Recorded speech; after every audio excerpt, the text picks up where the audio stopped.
Hello and welcome to Good Brews Bad Views, the podcast that asks if good beers make bad movies any better. And oh boy, do we have a good beer and a bad movie for you guys this week. Tell it, sister. I'm your host, Max and Storwich, and as always, joined by my co-hosts, one James Thorpe. Hello. And one Ryan Everart. Bienvenidos. How are you guys doing today? Doing well. Very good, very good, very good. So, we have a very special beer. Hopslam. Yes, we are drinking Hopslam. Last seen on our episode for Death Race 2050. Very good movie. Very good beer. Very good director of one Roger Corman. Mm-hmm. And we have the 2018 edition. A very young 7 days in the can, according to that label on that six-pack. And we have a very bad movie. Mm-hmm. And we are watching one Bright, directed by David Ayer, written by Max Landis. David Ayer, of course, last seen in Suicide Squad as the director. Boo. Also with returning guest of the show, Steve Cuff, who we had on last time with Road Revenge / Champagne and Bullets / Get Even. The reason we're noting that is that we recorded that about a week and a half ago. I think it's about exactly 2 weeks. Yeah. And it's 60 degrees warmer today in Michigan than the day that we recorded it. Not hyperbole. No, That's actual data. Pretty regular, but that's the kind of winter we're having apparently. Yeah. Yes. So why are we drinking Hopslam again, Max? Because it is one of the holy grail beers, I would say, of Michigan. Bell's Brewery, of course, being the largest brewery in Michigan as far as craft beers go. But there aren't any like big adjunct brewers in Michigan, so why am I making that statement? I don't know. But it is a super imperial IPA, I guess, according to the menu at the place we were just at beforehand. That is only released in January. It is a very hot item to come by, so it's often limited to one per store when you can find it, or you have to be, a regular customer that the owner will reserve a six-pack for you. Unless you're my intern from work, who, I'm not kidding you, in the last 3 days has managed to buy 6 cases of Holy Hopslam. crap. Yeah, I've seen some photos of that. I've seen some photos of that on Instagram, and it's kind of like bad form because, it's a lot of those like you want other people to get this beer, and it is a very short shelf life in comparison to some other beers. But we'll get into that. Like Fair to him, he is distributing it out to other people. Okay, that's okay, cool, fair that's enough. Cool. He's fair not enough. hoarding it. Fair enough. It's like the Pappy Van Winkle effect, man. You got to know a guy, the secret knock. I don't know, everything. Yeah. Da Vinci Code your way in there. Yep. Or sometimes it's just, hey, Untapped says there's a place 3 miles away from my house that has it. I'm going to give him a call, and I'll be there in 15 minutes. You get out of here with your luck. Yep. Hey, apps are that's what that app is for. They have an app for that. Yes, I understand. Okay. So, Bright. Right. Straight to Netflix sci-fi movie starring one Will Smith and Joel Edgerton? Yes. Mm-hmm. And Netflix's first big budget movie, reportedly costing over $90 million. Oh wow, What? I had no idea what the Yes. budget on this was, but I would put it in that realm. The effects that you see in this movie are $90 million worth of effects. Also, I'm sure Will Smith cost at least $20 million. Yeah.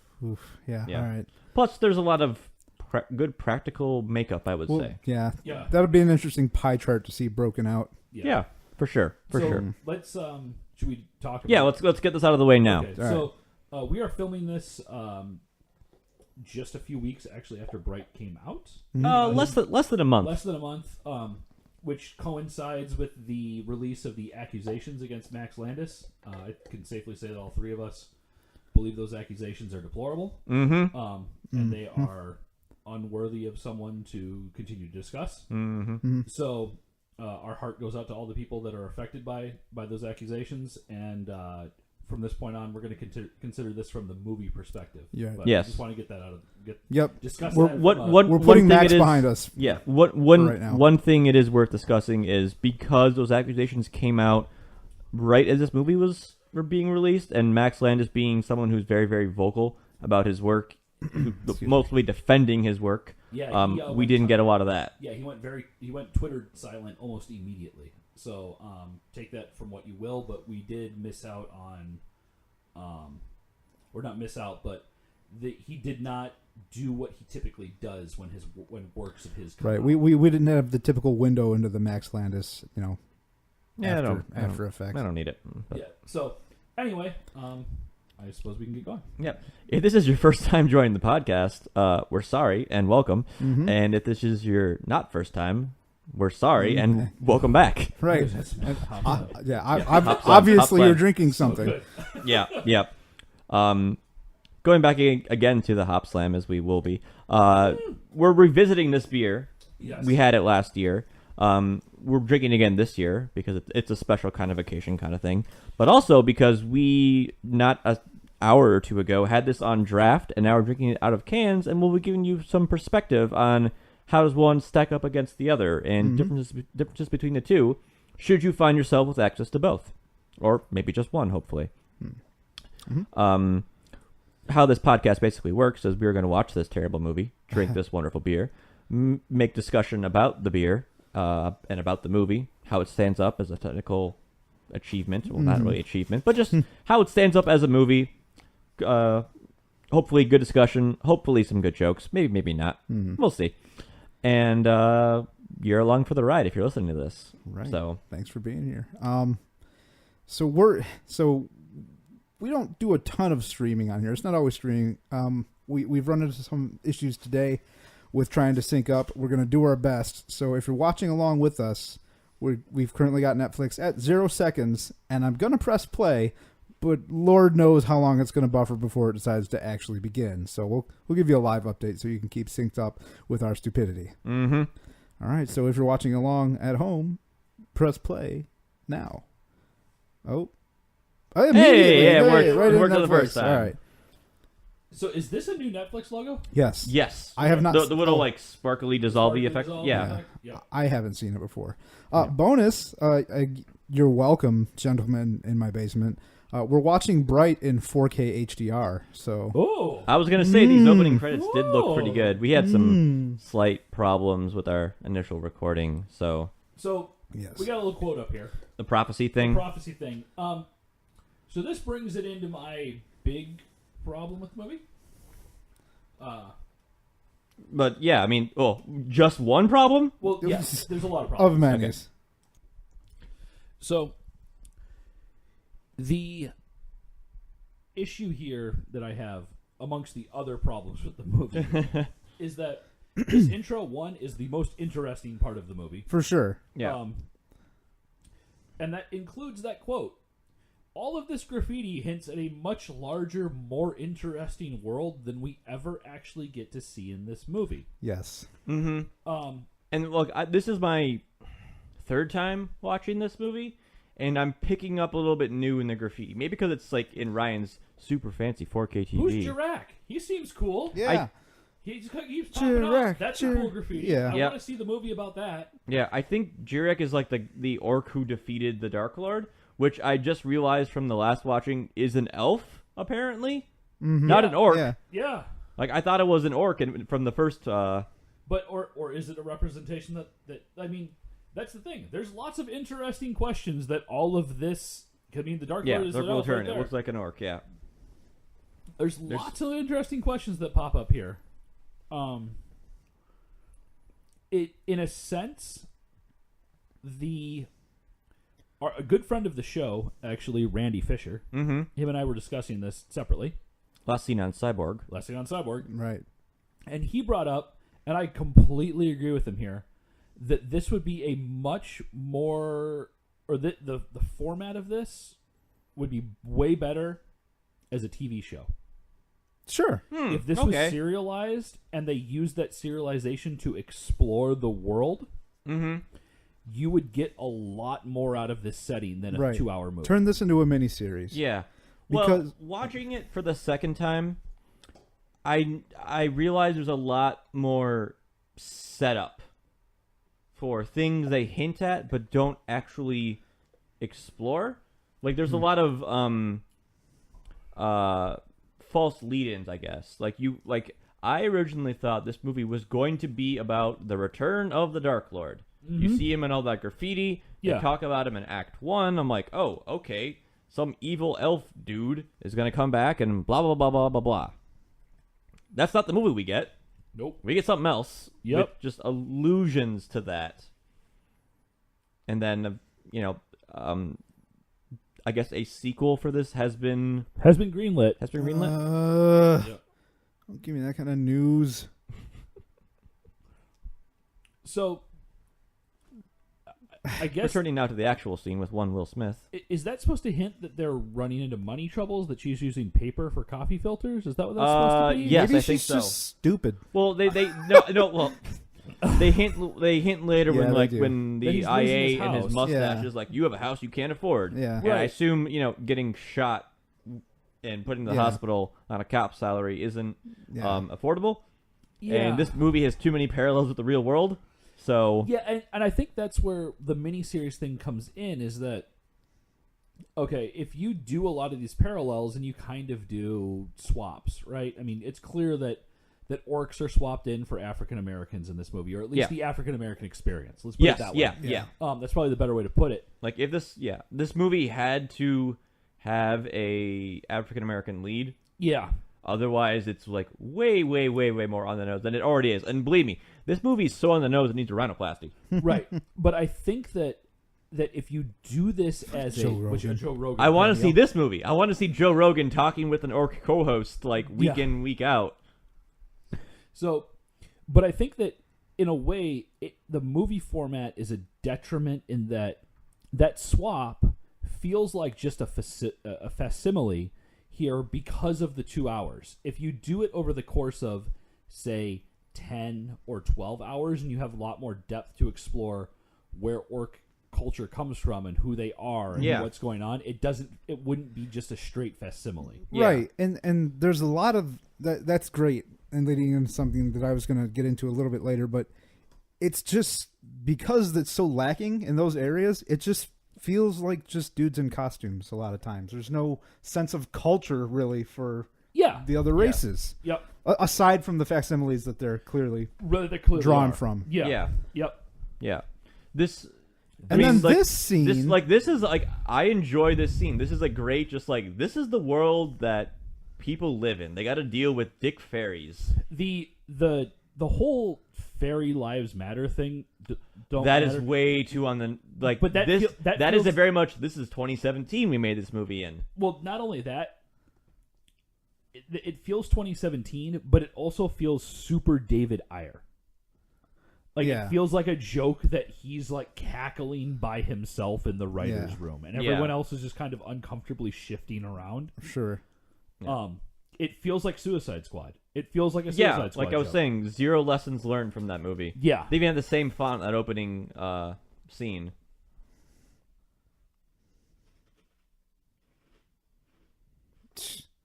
Yeah, little brutal. Yeah, do the LAPD style like you do. Like there are some scenes involving the cops in this movie that I'm generally uncomfortable watching. And again, I think that hints at the format. No. If you can explore the format of like the history of what police violence is in this world, it would still be uncomfortable, but it would be at least an interesting look at what it is. Why is police violence the same? But yeah, because what makes me uncomfortable about it is exactly the same as it is in our world circa 1990. And you want to see why. I guess that's my thing. What is it about this world that caused it to be the same? Otherwise, it just feels like a cheap ditto. It is a cheap ditto, and two, you get a little bit of a glimpse about why it is like it is, with the orcs supposedly having sided with their Dark Lord equivalent in this movie. I mean, you don't know anything about that. No. Like you get hints about what that story was. You don't know, like, oh, how far back was it or whatever. But later on too, when they're talking to the crime boss, he's like, I was someone that was running this whole thing, and then who brought the guns in? The police did. Right. Yeah. That's we will get to that scene when we get to that scene, because that scene brings up so many interesting questions that this movie just apparently has no time to answer. Yeah. This movie has an interesting setting, but just a terrible story. Like, this is awesome. Right. So she likes this dude. Why? Like, okay, how has she been interacting with this dude? Because clearly her dad doesn't want him here. Right? Yeah. Like, he's acting like this is the first time he's ever shown up to his house. very well could be. We don't know, But but then how does his daughter know him? I assume it's because he was talking about him. But I don't know.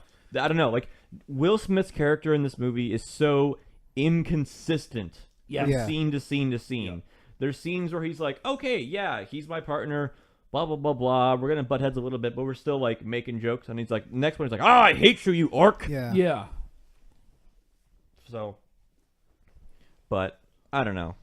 Like, and then it went from like that previous scene with the music. Now we have like this moody kind of ambient, zoomed out shots. We got these backlit kind of noirish hallway scenes. Like the mood of the movie like goes all over the place in this first act. Where is he leaving his daughter?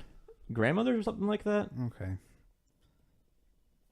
Go live with this hobo. But there's no other scene in the movie has this sort of feel to it, as far as the lighting or the very just kind of subdued, background score. The overall frame is kind of muted color-wise. Yeah, as opposed to blue. It's blue. Yeah. Why do you have to be a policeman? Door slams. Sighs. Yeah, that's a far more interesting shot than this movie deserves. Yeah, and it's just like this one. And then here we have this. A lot of these scenes were in the trailer for this. But I feel like when they have like this kind of banter, I feel like it's when it's at its strongest. Yeah, but so did I miss something? Has Will Smith been out of action for 5 years? Is that what they said? no, I thought it was not 5 years, 5 months I thought it maybe. was 5 months. Okay. I was going to say, that makes a lot more sense. Yeah.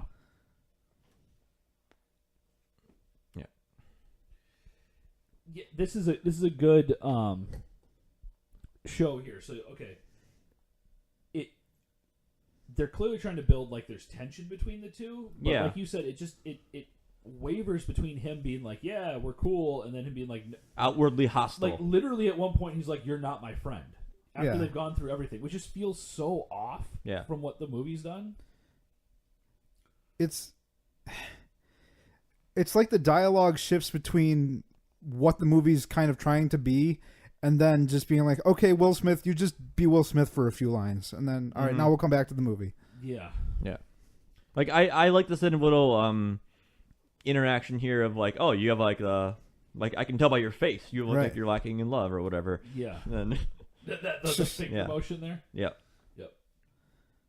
I mean it's a little crude, but it's Cops, man. yeah, Whatever, yeah. yeah. Like I like the fact like you're kind of establishing like, oh, what can orcs do? Yeah, What can yeah. orcs do versus humans? What can elves do versus humans? I do like that because it's bringing out the idea that like, it's keeping it from just being like orc dumb but strong. Yeah, Yeah. yeah, yeah. Like, Yeah. He's showing that he has a lot Heightened senses of heightened or whatever. senses and very subtle senses too. Yeah. Like there's subtle things. Yeah, like that. Like this. This is human who doesn't get enough pancakes. Right. Right. It's like, yeah, we do like our pancakes, yeah. So I mean, like you have like, okay, there's obviously tension there, but there's a little bit of like, okay, yeah, we're kind of cool, you and know. then that. Like Yeah. that. Like that's not. I wonder if that was an ad-libbed line by Joel Edgerton that was so hilarious, but they had to come back to that scripted Yeah. line for Will, and that maybe that's why it's so jarring. Yeah, I don't know. It's really weird. And honestly, if they allowed him to ad lib and everything, then Yeah. sure, that's on him a little bit. Mm-hmm. But like, that's on the director for not Yeah. keeping a consistent. Oh yeah, no way that it question. works. Okay, so here we see a little scene where they're driving through Elf Town, and Will Smith's like, "Don't go through Elf Town." We never find out why he's like, "Don't go through Elf Town." Obviously, it's the high society, high I culture. think, yeah, I I think mean, like, it just, even from the background soundtrack, Crown Right. being played. I think it just makes them uncomfortable from a classist kind of perspective. That, Yeah. that Yeah, this obviously is because the Will Smith uber is rich. he's poor. Right, We'll right. say, Yeah. and everyone here is obviously walking around in jewelry and such like that, and Nick doesn't have any problem with it, other than like the orc being like, "Hey, yeah, you have round teeth." Yeah. That's a good subtle hint that's where the movie does something well, where he Right. points to the teeth, and you're kind of like, okay, hey, what's up about that? And that does pay off. They Yeah. explain Yeah. And then we have a brief glimpse of a centaur. Right. Right. So that's a nice little like interaction. That there's more than just human Right. elves and orcs here. Yeah. Actually, later on, there is another centaur. There is another centaur. Yeah. Actually, I did not notice until the second watch. Like, there's another one of those like you notice a lot more like background things. Like there, you have in the background of this scene, you have like one of those like shooting range targets, and it looks Yeah. like an orc. Right. Yeah.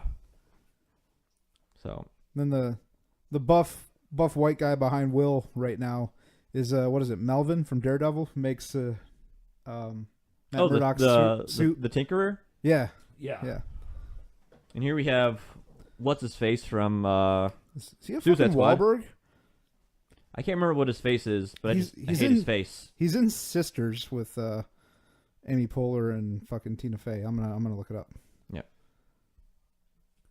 And then it just happened to be saying out there, but Yeah. I like to refer to these cops as like the alt cops. Just in there like purely like, yes, my ancestors 1,000 years ago were killing orcs in Russia. And Yeah. blah blah blah blah. And fuck them. So this is part of the thing that's kind of weird with this, and I don't know if like it never, because it's so obtrusive, I guess, when he's talking with Jacoby. In these scenes, you're like, okay, Ward is defending his partner. Yeah. Like, he seems like a good guy. Yeah. But then when he's with him, he's still He's like a jerk. He's like a shitbag. Yeah. Yeah, it doesn't. That's what I was saying. Like, it's so inconsistent because he Yeah. goes from this scene where he's like, "Hey, it's a dude in my car. The shit was 2,000 years ago. You're complaining about. You're Yeah. being a dick." Right. And then, but at the same time, he never does anything cool with his partner in that sense. Like, Yeah. it doesn't make sense. Mm-hmm. Mm-hmm. I can understand if, like, he's kind of untrustworthy of him because of the event that happened between the two of them, and they can express that. That makes sense. That makes sense. Like, hey, you and I were cool, but we're not right now because I don't know if I can trust you or not Yeah. because of what happened. That's different than him being just an outright jerk to him. Mm-hmm. I agree. I agree with everything that was just discussed, but also this is the first time that a human has ever been paired with an orc. Period on a police force. True. So there's Yeah. there's a lot of extra stress on Will Smith's character Yeah. on top of all that other stuff. So no, I get that, but like he was paired with him when he got injured. Yeah. No. Beforehand, Yeah, he was I paired with him understand. beforehand. We don't know how Yeah. long or whatever. So Yeah. So I get that, and then maybe you can kind of put some stuff in there where like Will Smith says some things, Mm-hmm. and you're kind of like him and the character are both kind of like maybe Yeah. I shouldn't have said that, and then by Right. the end of the movie they're cool with each other Right. because he's like, hey, I've learned a whole lot about myself and Right. about you, and I Mm-hmm. feel bad about those things that I did, but it's another payoff that doesn't ever happen in Right. this movie. I don't know. Will Smith's performance is very Deadshot-y. Yeah, like Is I he- showed up for a paycheck. He showed up for a paycheck. He's like he's goofy at times when it's appropriate for him to be goofy, and the other times he's just like super serious and dour. Also, You know? this is Margaret Cho, which is Yes. hilarious. Yeah. Can you guys hear me eating chips? No, you're not eating chips yet. And like again, he's defending. Like we just watched Yeah. him be a jerk in the car, then defend him Vehemently. like, vehemently defend him exactly. Yeah, that's and what then I was walk looking for. up and be like, I don't want to drive around with this guy anymore. Like, if that conversation is instead scratch him out, like, hey, what am I going to get a new partner soon? I don't know if I can trust this guy. That's a different conversation Yeah. than just then just scratch this guy out. You can Yeah, do it. please reassign me. Yeah. Yeah. So here we have the subtle showing of orcs as African Americans. Mm-hmm. Yeah, but What does the post office have to do with this? yeah. Leave the post office alone. Their job's hard enough. Mm-hmm. We get one of the few examples of just how strong orcs are here. Yeah. Yeah. We never actually see something like that again. No, we don't. Although Another little Jacoby trailer shot. does do some strong stuff. He also Yeah, takes yeah. a pounding in a really cool fight scene that is later on. Mm-hmm. Yeah. Man, you could make a drinking game every time you say you're a cop first. You know. Yeah. Speaking of drinking, Hopslam. Well, I ran out. So. Well, it it's happens. very, very We've got good. backup beers. That's what they're for. So it's not often you can get. Well, at least around here. Oh, or for me personally, it's not often you can find it both on draft and get it in cans or bottles and get it this fresh. Yeah. So this is the very, very uncomfortable scene about you can see Police a centaur. brutality. Yeah, it's just it's too real for being in like LA as well as the things that have happened in the last year or two in the US. Yeah, cop first again, drink. You know what? You know what other show did this way better? Fucking Rick and Morty. The what is it? The Rick Lantis mix-up episode. Which season's that in? I think 3. Okay, I haven't watched that one yet. All right. Yeah, I haven't seen that one yet Yep. either. Well, So- I But will anyway, say no going more. going Okay. back to this beer. Centaur. Centaur, yeah, Centaur. Officer Centaur. Yep. Okay, little shin guards. Yeah. Okay, so we had this in cans, we had this in bottle, we had this on draft earlier today. These cans are a week old. What do you guys think of one or the other? The the canned has slightly more bitter of a finish, but they are both really similar. Yeah. Yeah. Bell's strikingly. did a wonderful job with that. Yep. Yep. Good work. And they're both amazing. Oh yes. Again, for anyone who's listened with any sort of regularity, I am not an IPA guy, but this is just so good. Yep. This is hands down one of my favorite beers. I've been able to get the releases every year from 2014 on, and I hope to keep it up. I was hoping to get us a mini keg for this, That would have been great. but that was like very, very limited release. Also, you guys would have been spending the night. That's Yes. fine. Yeah. Wait, is this a Geico commercial all of a sudden? Yeah. So this guy is cool. I like Yeah. this guy. I want to know more about this guy, and I want to know more. Like yeah, know but his more cult, about like the way that they cult set he this up, belongs to. the way that they set The this up, Shield you of feel like Light? the Shield of Yeah. Light will be like a major player to this story, but Yeah.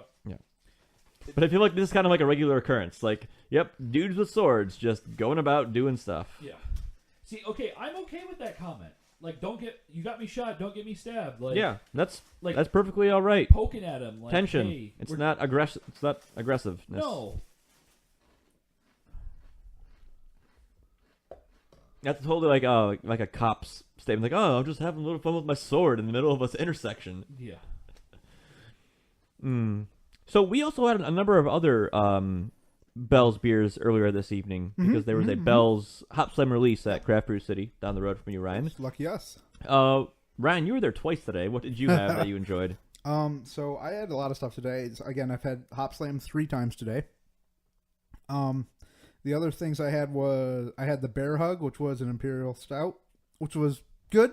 Not my favorite, but a little above average for me. I'm not going to go through everything I had, but I will say the ones that I liked very much were the Smoked Stout. Was really good, I thought. The smokiness was not overpowering, but really, I thought filled out the beer well. And I really liked the Wild one, which is the American Wild Sour that you got. Mm-hmm. I like that a lot. Kind of a funky farmhouse ale. Yeah, that was really, really good. All right, what about you, Mr. Thorpe? I only got the smoked stout in addition. I tasted some of your stuff, but it was really good. I really liked it, actually. It was a smoked beer that didn't have the horrible smoky aftertaste that some smoked beers do, where it just kind of tastes like ash. As Yeah, opposed kind to of the smoke harshness. taste. Yeah, the harsh. I Yeah. enjoy that. Bells are always very, very balanced. I mean, they're not doing crazy off the wall things. Like even from like their naming convention, aside from like Hopslam, they don't have like, oh, this is our whatever. It's just like this is our amber ale. This is our IPA. This is our IPL. But you know, they're kind of branching out more to that. memorable beers I had said this evening were the Mole Stout. Which Oh, it didn't yeah. it didn't That was have really some, good. Funky Mesoamerican name. It was just Mole Stout. Yeah. It had a nice little spiciness to it. I kind of wanted a little bit more to it from the spiciness. I did like the aroma. I love the aroma. I'm going to put a pin in it so we can talk about these guys and their mustaches. Oh no, it's the IA. Yeah. Whoa. Oh, this never happens in cop movies. Oh, yeah. So to roll it back just quickly before IA mustaches show up, Mm-hmm. the orcish scene is super cool. Oh, when he's talking to him in the He's back speaking seat from in Orcish? Yeah. and I want to know more about that. I also want to know if he's like drunk or weird or Well, he threw throws up in the back seat. So. Yeah, he throws up. So like, why? Mm-hmm. Yeah. Yeah, and we get the little flashback. Blue filter sequence. flashback. Yep. But that whole orcish scene is super cool. Yeah. It's really, really neat. I want to watch more of that movie. And also, like, this discussion to me falls apart. We're like, yeah, what orc can jump 13 feet in the fucking air? And like, we just watched a guy pick up one orc lift a pickup truck. Yeah. He could probably make that jump. Yeah, I don't know. If you think about it from RPG terms, he's got good athletics, but Yeah, doesn't have certainly. good jump. Okay. I've been doing nothing but like reading RPGs for the last So 2 they weeks. do say there that orcs play offensive linemen in the NFL, which presents an interesting question. Like, what is the NFL like when someone can be a centaur? Right. Yeah. Like, are all of the wide receivers horsemen? Yeah. That seems like a really good idea. So speaking There's of a whole other RPGs set of movies that we and need to the be setting- working on right now. Yeah. So speaking all about that, there was Shadowrun. waves in the RPG crowd up excited about this movie because this is the closest we will get to a Shadowrun movie. For those of you unaware of what that is, Shadowrun is a cyberpunk RPG, but it also has fantasy elements. So around, I think the history is in 2012 in game terms because this game came out in the 80s. When the age ends, magic comes back. People start changing into dwarves and orcs and elves, and magic comes back, and dragons reappear. But by that point, cybernetics is also akin to William Gibson novels, has already been made prevalent.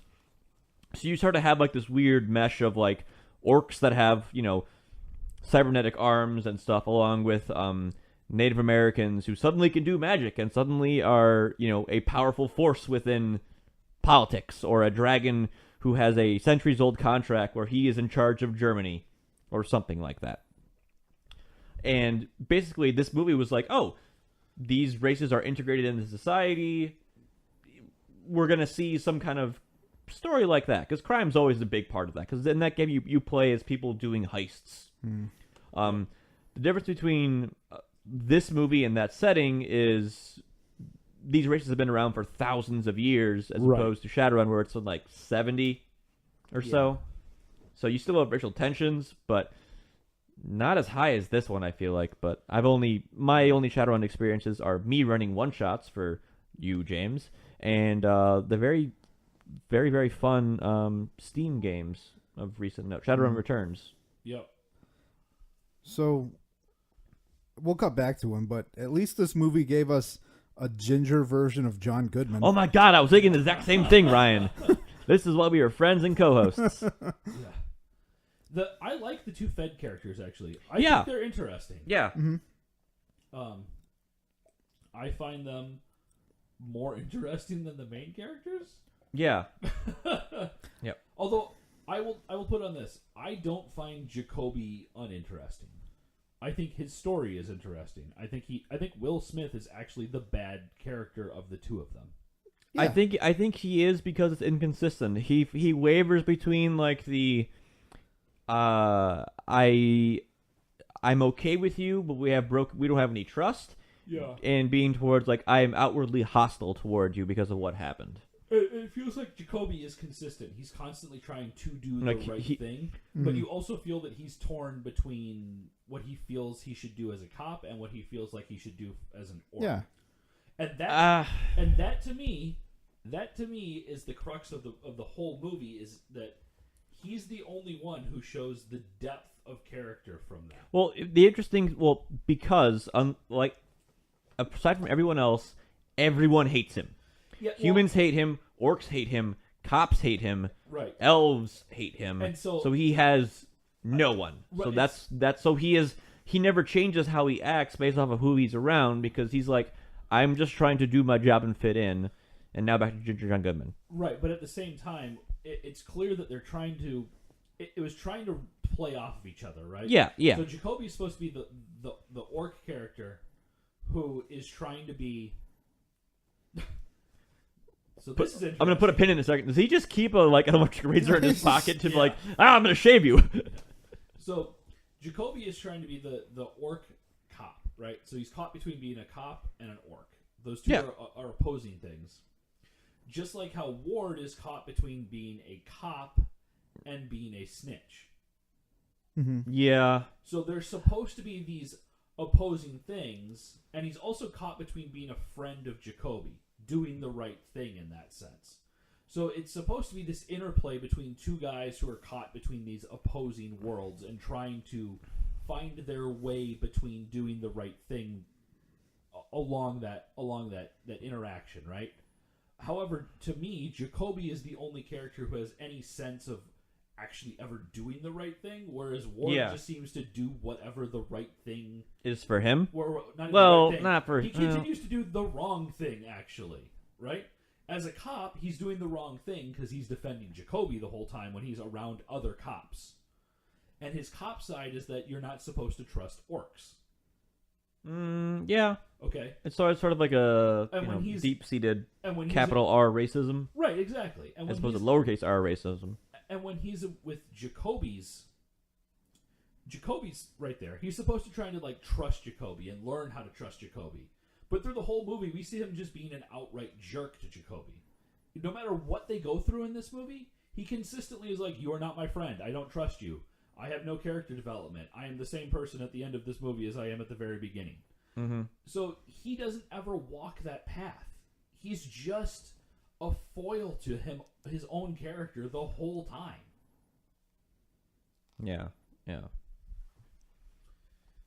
So this is a big exposition dump. Yeah, yeah. Right. Magic wands, elves, evil elves, bring back Dark Lords or whatever, and none of it pays off. Yeah. Well, okay. Well, no. The interesting thing is they're not. I mean, they call magic users brights, which you could think of bright as like, oh, you are smart. Typically, being a wizard means that you've been an intelligent character. Bright, you're smart, wizard, blah, blah, blah, blah. But magic wand. Out of everything they could have called the damn thing, they call it a magic fucking wand. Right. So this is interesting right there, that conversation. Yeah. Like, magic is going to stop him, not your drones, not your tanks. You gotta drone him. Right. So, one of the pieces of graffiti at the very beginning of the movie is that it says orcs fight for you, do you fight for them? And it shows orcs in combat gear. So the assumption there is that orcs are either being conscripted or are so poor that they're joining the military in a larger proportion that human races would. Yeah. Um, there are no elf soldiers. Let's be honest here. I would assume, or they just probably they're officers. British aristocracy go straight into the officer corps, right? Or they're pilots. Yeah, but I'm sure all the Air Force people will appreciate you saying that. But the deal there is that very clumsy rollover. Let's go. Yeah. Sorry. So, drones and tanks have been developed in a world where orcs can pick up trucks with no problem, really. Again, that's an interesting. What does a tank look like when you have a man who can pick up an SUV who can lift 2,000 or 4,000 pounds? Right. Your tank is probably a lot bigger and stronger and scarier looking. Just big tanks. Yeah, it'd be like Warhammer 40K tanks. They're like World War I tanks. I don't need to see everything, but these are really interesting questions and ideas of a world that are never explored in this movie. Right. Mm-hmm. Because technology itself isn't any more advanced than it is today. Yeah. So that I do like that. Yeah, that was a good exchange. Yeah. I I have never watched a movie with Joel Edgerton and been disappointed in his performance, including this one. He's always good. Bang, bang, bang, bang, bang, bang, bang, bang, bang, bang, bang, bang, bang. This beer. So, if you go to Bell's website, they have they have a page for all their individual beers, and they have, of course, have one for Hopslam. So they had a countdown clock about when you could get it. Okay. They also had a couple short videos, like, for example, can you age this beer? We recently have been talking about aging beers. Now that I have a basement, I've been doing so. IPAs are kind of one of the exceptions, you could say, to that. So, what gives IPAs the hoppy flavor? It's called lupulin. It's from the hop plant. It's like this yellowish powder kind of thing. It's what gives it the bitter taste. The longer that beer ages, the more that degrades. Apparently, like, the master brewers can taste like, I brewed this day to I brewed this 3 days later. That's how, like, quote unquote refined their palates are. That's crazy. So on the little video about can you age Hopslam, they had the head of operations of Bell's for brewing. I cannot remember the individual's name, but he's like, "Oh yeah, you totally can age Hopslam. You just take a black magic marker and you just scratch out Hopslam because it's not going to be Hopslam. The lupulin will degrade, and it's still going to be a good beer, but it's going to be much, much more malty." I had bought in the Hopslam for last year's episode, and I drank a bottle when I moved into my house. That was the first beer I drank in the house, and it was much more malty. And on the 6-pack, it's unfiltered, unpasteurized, shelf life 3 months. Yeah. So there's so many hops in this that we're drinking this a week in the can. I assume if we had it 2 weeks, 3 weeks, we'd be tasting something vaguely different. Not night and day. This, I don't know what the fuck this is on the screen right now. It looks cool as hell. Yeah, It's super cool. There needs to be more. There's of no stuff idea, like that. is that like a power source or something like that? This whole scene is really cool, and I actually really like the way it's shot.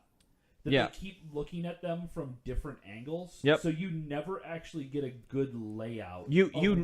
Yeah. Also, you never get a good look at Tika's face until the end of the movie. She's always half concealed by her hair or by shadows. I thought it was Margot Robbie for half of the movie the first time I watched this. What I like, to go back to it again, I really like that scene because as someone I've played a lot of video games in my life. Yeah. And one of the things that I do, just kind of subconsciously is I map things out in my head as I'm walking around. And watching that scene, I cannot map out that building. Yeah. Right. Because they're looking at it from so many different angles all over the place.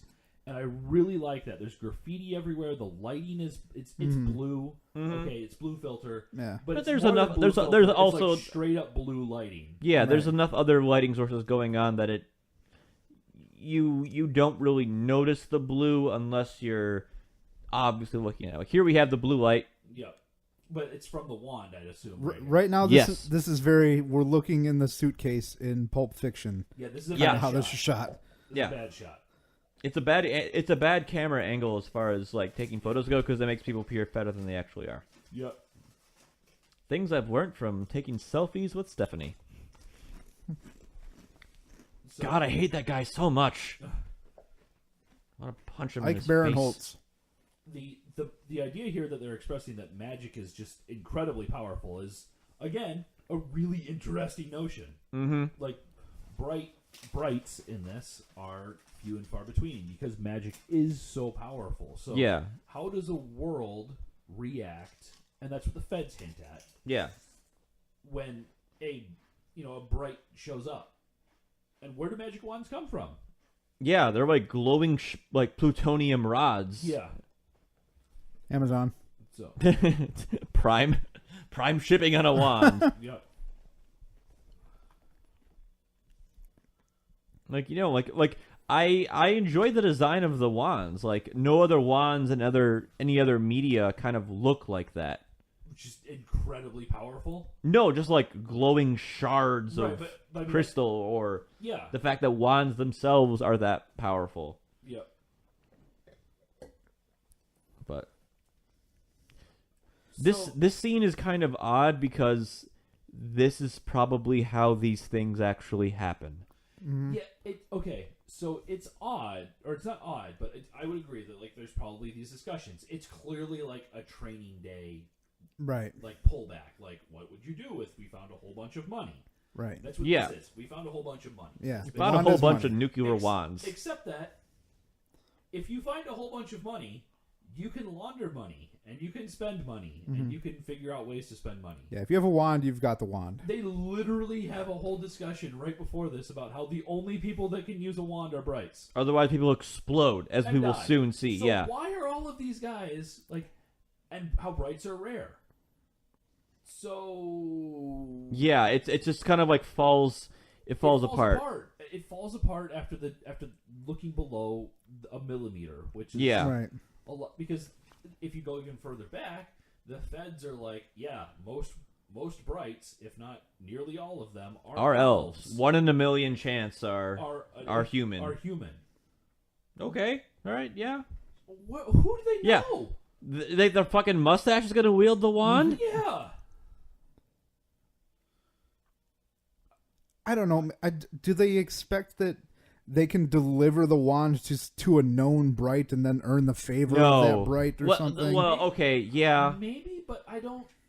I doubt it. I doubt it. I don't get it. They would have to talk with like, hey, we Asking talk for to some straws. renegade elves or whatever. But yeah, I mean, the only way that they could feasibly use their wand for wealth is like, oh yeah, we talked to the black market magic users and blah blah blah blah blah. But that's just not the world that they've built.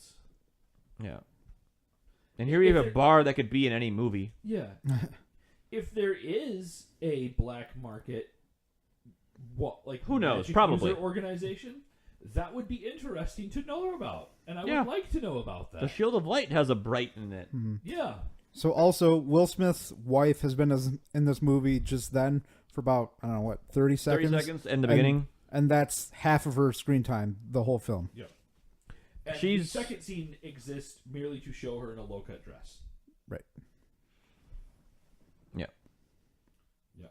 But again, like this, like even like Nick says, now we're talking about this now. After he was like, "No, I'm not going to shoot my partner. Yeah. I'm going to just go out him and be hostile to him about revealing the truth that he let the shooter go." It's so just jarring. I actually think this is purposefully done, though, because Will Smith knows that the rest of the group's coming out, and he wants to give the appearance of problems with Jacoby right now. I don't think this is entirely genuine, Okay. right? See, So okay, if all right, everyone else all right, comes out and sees okay, this... so I would agree with that, but that would be giving this movie way too much credit. Fair enough. Because I was literally thinking about that, like when I was taking my notes and watching this. I'm like, okay, maybe. I'm like, no, the movie's not this smart. Yeah, I mean, I think there's probably elements of that in there, Ryan, but it doesn't happen fast enough. Yeah, there's a whole like, This if they were standing there watching like this scene happen, I'm like, okay, yeah, that would make sense. But there's a whole like other discussion that happens inside and this outside, right? And if the other group were like making their way outside right now, like we had been watching them come out, having that same discussion they were having, But you're right. There's this huge, just empty space here. Yeah. Yeah. He could just come out and be like, "Hey, Yeah. They're gonna shoot me unless I say I'm gonna shoot you. So let's plan this out." Right. Yeah, like if they had cut to them arguing or whatever, and then it was, then he drops them. Yeah. That would be like more dramatic. Or if they had this conversation earlier when they first found the wand or something like that. I mean, it's obvious this conversation has to happen at some point in the movie. Right. But there hasn't been a good instance so far to have it, and there definitely isn't one after this scene.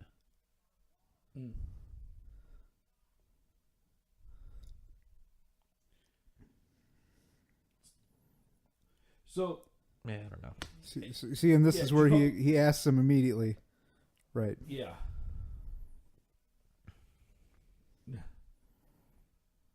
Yeah, I think that was drawn out on purpose by Will Smith. That's my thought. Okay. Yeah.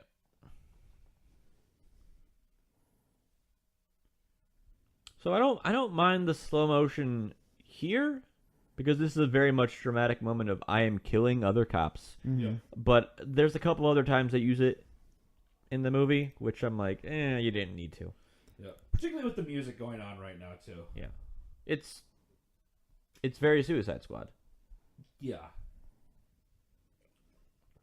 So going back to the Hopslam. So another little short video on Bell's website, which I'm just going to explain the ones I saw because I don't think you're going to go look at them, is it's a discussion that goes to not just this beer but other beers. Is why do you only make it once a year? And it's like, well, they put a shit ton of hops, a shit ton of honey in it, and it's only got a shelf life of 3 months, so they want to make sure that it's fresh. People know when it comes out, and you're getting it as fresh and it's served as you want it to be, or it's representative, of how it's supposed to be served. Yeah. Like James, you found a batch of last year's Hopslam at like a little party store in Grand Rapids, right? Holland. Okay, north of Grand Rapids. Do you still have any of that, or do you drink it all, or No, I drank it all. Yep. do you remember anything about it, or distinctly? It just wasn't as hoppy. Yeah. So. Yeah. Yep. And also, years ago, or for the longest time. So hold on. I'm sorry. Sorry. Why doesn't Ward explain this right away? Like, you'd think that he'd be like, yes, I killed them because they were telling me that if I didn't kill you, they were going to kill both of us. Because no one in this movie is smart.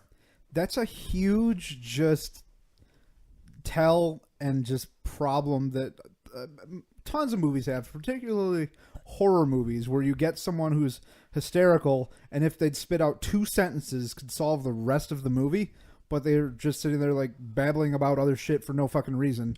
It's just really forced. And, Just dramatic irony. yeah. Yeah. But dramatic irony just done dramatic terribly. stupidity. Yeah, like, I mean, Romeo and Juliet is, the classic, the example for that. But as I was saying, this beer used to be in bottles. Now it is all in cans. I mean, there's some hoo-ha about, like, if you have a beer in a bottle versus beer in a can, there's advantages and disadvantages to each of them, supposedly. But putting these beers in cans allows Bell's to ship it further out of Michigan, which they supply to like 30-some states now, which, Nice. great for them because they want to be able to expand their market presence and whatnot. And, a bottle weighs more than a can, so it costs them more to ship. Now it costs them less to ship. More people can get this fine beer, they can get it fresher, and everyone can be happy and enjoy Hopslam.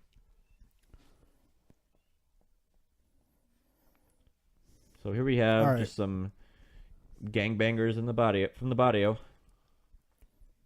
We're gonna just like do some Monty Python insulting in a couple seconds here. I have a new conspiracy theory on the source thought process for this movie. All right, so David Ayer, Suicide Squad, right? That followed Batman vs Superman, right? Zack Snyder stuff. Mm-hmm. So I think this movie is Zack Snyder's version of the Smurfs, and Gargamel is the Dark Lord. That's my takeaway from this. Ryan, I'm gonna need like a corkboard with some pieces of paper and red string. Nope, I'll have it in the morning. All right, good.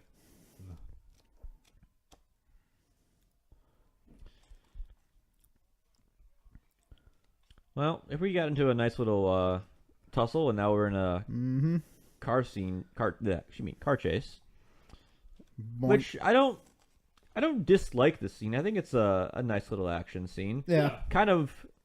There's too many close-ups. I would like some more wide-angle shots. Yeah. Yep. But the drive it like you stole it line is just so forced. Yeah. It's so forced, and I've never gotten that line because if I were to steal a car, I would drive it that it would not be expected to be noticed by a cop. Yeah, pulled over immediately. Yep. Now we have some J.J. Abrams lens flare. Yeah. And then just the AK truck shows up. Yep. With deer spotting lights on top. I mean, it's a cool action scene when they pan back and pull it away. It's an interesting scene. Like, and they do some cool That things was where cool. he rolls Yeah. the window down and just kind of like shoots out of it. Yeah. Thanks, Will Smith. Yeah. Yeah, Will Smith doesn't do anything in this movie that I have not him seen do otherwise from other action movies. Wow, that was really smooth. Like, that was a tremendously... There's blah, blah, blah, blah, blah, blah, blah. I opened this box and it just fell apart. Oh no! It's like an infomercial for Shotgun gloves that spaghetti. make your fingers just- sticky. Yeah. Don't you hate it when you open things and they always explode? The bullet load. Don't you just hate when you're having a high-speed shootout down the streets of L.A. and you need to load your shotgun and then the This shells go happens. everywhere? Whoa! I do like Get this the idea auto though. shotty. Yeah. Fucking taser his ass. Yeah. First time a cop from L.A. has ever used his taser ever. It's a cool scene, and it causes that. And then Nick chuckles.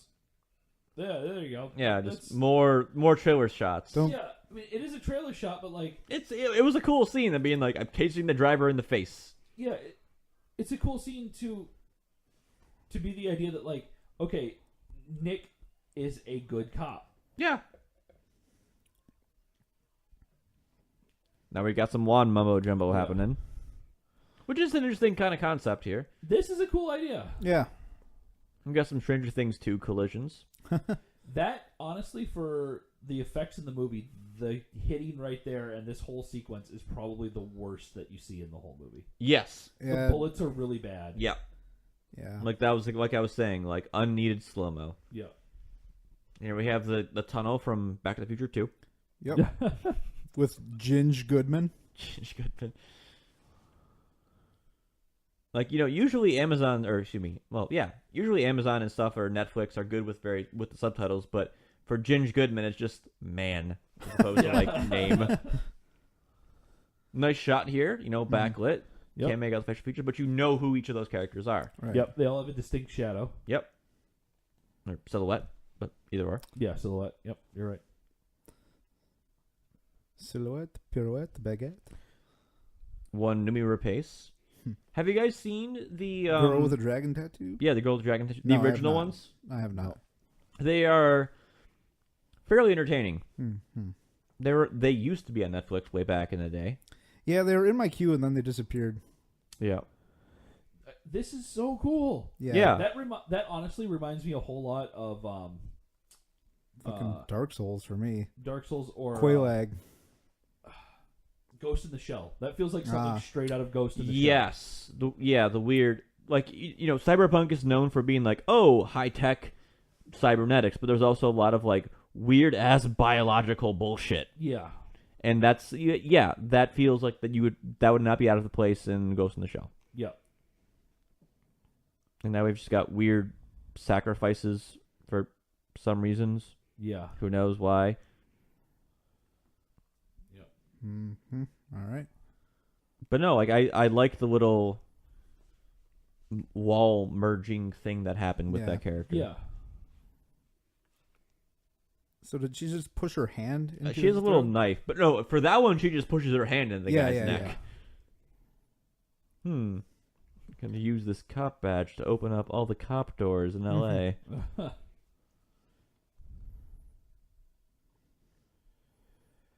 So these characters present an interesting question of like, are all elves this lithe, or is it just Inferni that are this live? I mean, you see Tika do there's a like dragon. Yeah. the one shot of a dragon. You see Tika do like a couple flips. Most of them are unnecessary, but these three are just like invulnerable. Right. Like set on fire, just doing backflips and spin kicks, and Yeah. they're OP. They're And, like- hanging out on the undersides of tables. Yeah. How do dragons fit in this world? I want to know that. Oh, Yeah. apparently they fly in the sky and that's it. Yes. Yeah, are they intelligent dragons or just like bestial? They are the Goodyear blimps of Bright. Ah. Mm. Just and now the halftime show. Yeah. I mean, I would be perfectly hilariously okay if dragons were like, that was the job they took? Yeah, That, just like, advertising. They were advertising. Skywriters, or And- like the little like the banners are flying by. And or like PA announcers? like they just floated over a game and gave PA announcements for the whole team for the whole stadium. Like that would be kind of a cool idea and a job. Or mass transit like the cat bus and My Neighbor Totoro. Or the pterodactyl beginning of Flintstones. Yeah. So going back to episode 1. It says she inhales and then speaks Spanish. So is it that elves are incredibly intelligent and can speak all sorts of different languages, or incredibly well schooled, or is it that she has some kind of like magic ability that she kind of inhales the essence of somebody and is able to communicate with them? So were it not for the subtitles, I never would have thought that. I would have thought like, oh, she can speak Spanish. Yeah. And we're gonna kill baby for no reason because these guys are capital E evil. Yeah, they are bad. And Tika is a moron. Yeah. She is who's the little girl they find in Cowboy Bebop who's super awkward? Ed. She's Ed. Yeah. Yeah. With no corgi though. Yes. So that Good whole show. sequence Good show. is a really just it shows that like we learn a small amount about orcs kind of through the sequence that Jacoby has, and it's all very, very interesting. It's all very interesting. I want to know more about the elves that are. Elves are just rich dicks. Right. That's all you. That's all you know. And we don't know if they're all like super powerful ninjas like Inferni or not, or like what. I mean, if they're this group of people that have managed to keep everybody like horribly oppressed for all their lives, like it would make sense that they're super, like they're stronger and faster and stronger, faster, better. But it's one of those things where we don't know. Mm-hmm. Spends too much time on going from scene to scene and shooting up shit. Yes. Mm-hmm.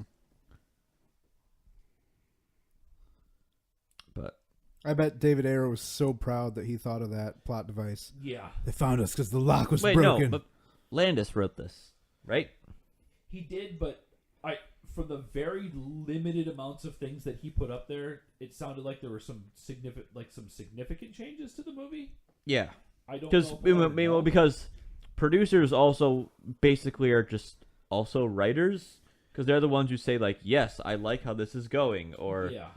Although I do know, and this is just from there's an article that came out from when when Landis's Power Rangers script was sold, that I guess he became super upset by how much of a rewrite that happened. Like, essentially, they bought it off of him, and it's gone. Like the movie, the script he wrote is gone. Here we have a nice. Sorry to interrupt you, but here we have a nice little scene of like what happens when a non-Brut uses a wand. Yes, it's super cool. 1 out of a million people, that's what's gonna happen. Or besides 1 out of a million people, that's what's going to happen. Right. You're gonna have some casualties, but yeah, people are going to die. So, I mean, I can understand why they don't want just like random gangbangers to have it, because they don't want a bunch of innocent civilians to die. But at the same time, it's like they're probably gonna wipe themselves out. Yeah. So, Suicide Squad shot. Yeah. Like, that could be a shot from Suicide Squad. I'm going to splice this scene in. You will never know the difference. Yeah. So, going back to this, from what I've read, part of selling the script to Bright to Netflix was that Landis maintained a level of creative control over the movie. I don't know how far that went, though, because I know he did say specifically that the Today Fairy Lives Don't Matter scene was ad-libbed. Okay, yeah. So I very much enjoy the following scene. Just like a bunch of orcs working in the kitchen as butchers and such. Then this is the one scene that you see interrace relations. Which, say what you will about like the punk metal goth scene or whatever, they're very friendly and accommodating people. They gather people that have felt unloved in normal society. Yeah, and so they're very much welcoming to people coming into them as well. That's what I mean. They're looking for people who have felt left out. Yeah. Yeah. So I'm I don't know because I can't tell. Yeah. But Misfits T-shirt because of course. part of me really hopes that this music that we're hearing right now is the same love song From that we before, heard from yeah. before. Yeah. Like I would really like that to be the case right now. Yeah. Yeah. I mean, even the band there, it's you have a kind of a mixed race kind of thing. Yeah. But Masala. And this sequence right here too, like they are competent with each other. They really work. They do work well with each other when Ward gets over his nonsense. Yep. And the orcs are totally, down with defending their own until like a lot of guys come. Although I don't understand the get the cops unless they want to get the guns. Yeah. Another small thing in this movie visually is I'm kind of disappointed we don't ever see any of the other races more exposed. Like it's always human. They're not plot relevant. That's why. I guess, but if you're gonna build a world like this, maybe one shirtless orc or maybe just a full centaur somewhere. I don't know. It's just a dude in an orc mask with orc gloves. Okay, that's what I see most of the time. It's probably just a cost thing, A budgetary thing, sure. Yeah. I get. We do get topless lady for no reason though, so it's like not the first time. I've seen those before. Yeah. That's so cool It's though. a good so shot. Cool.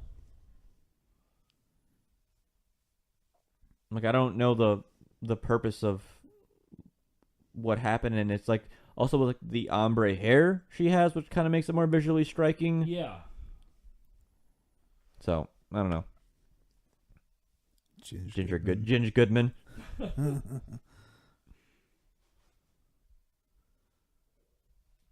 Part of me does like that the movie doesn't really get into what Inferni means until later.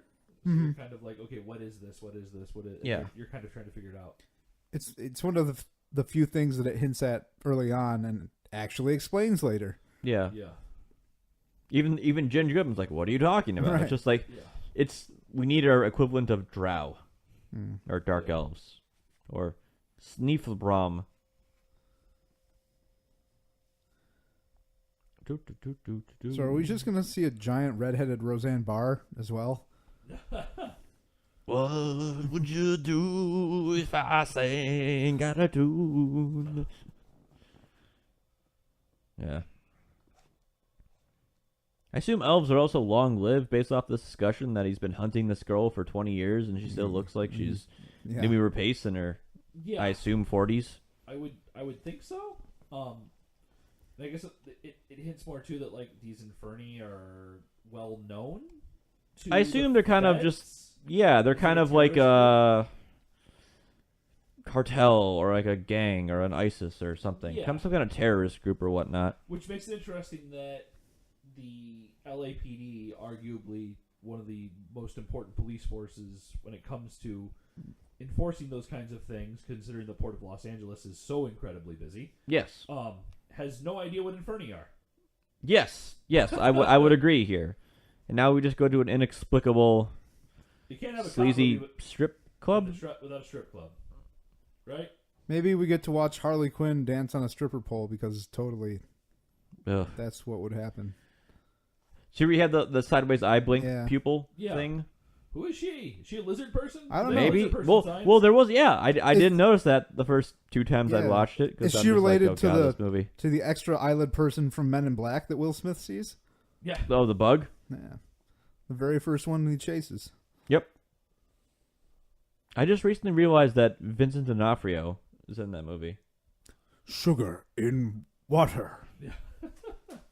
Wearing an Egger suit. Yeah. Gotta love an Egger suit. Yep. More blue filter. Yeah.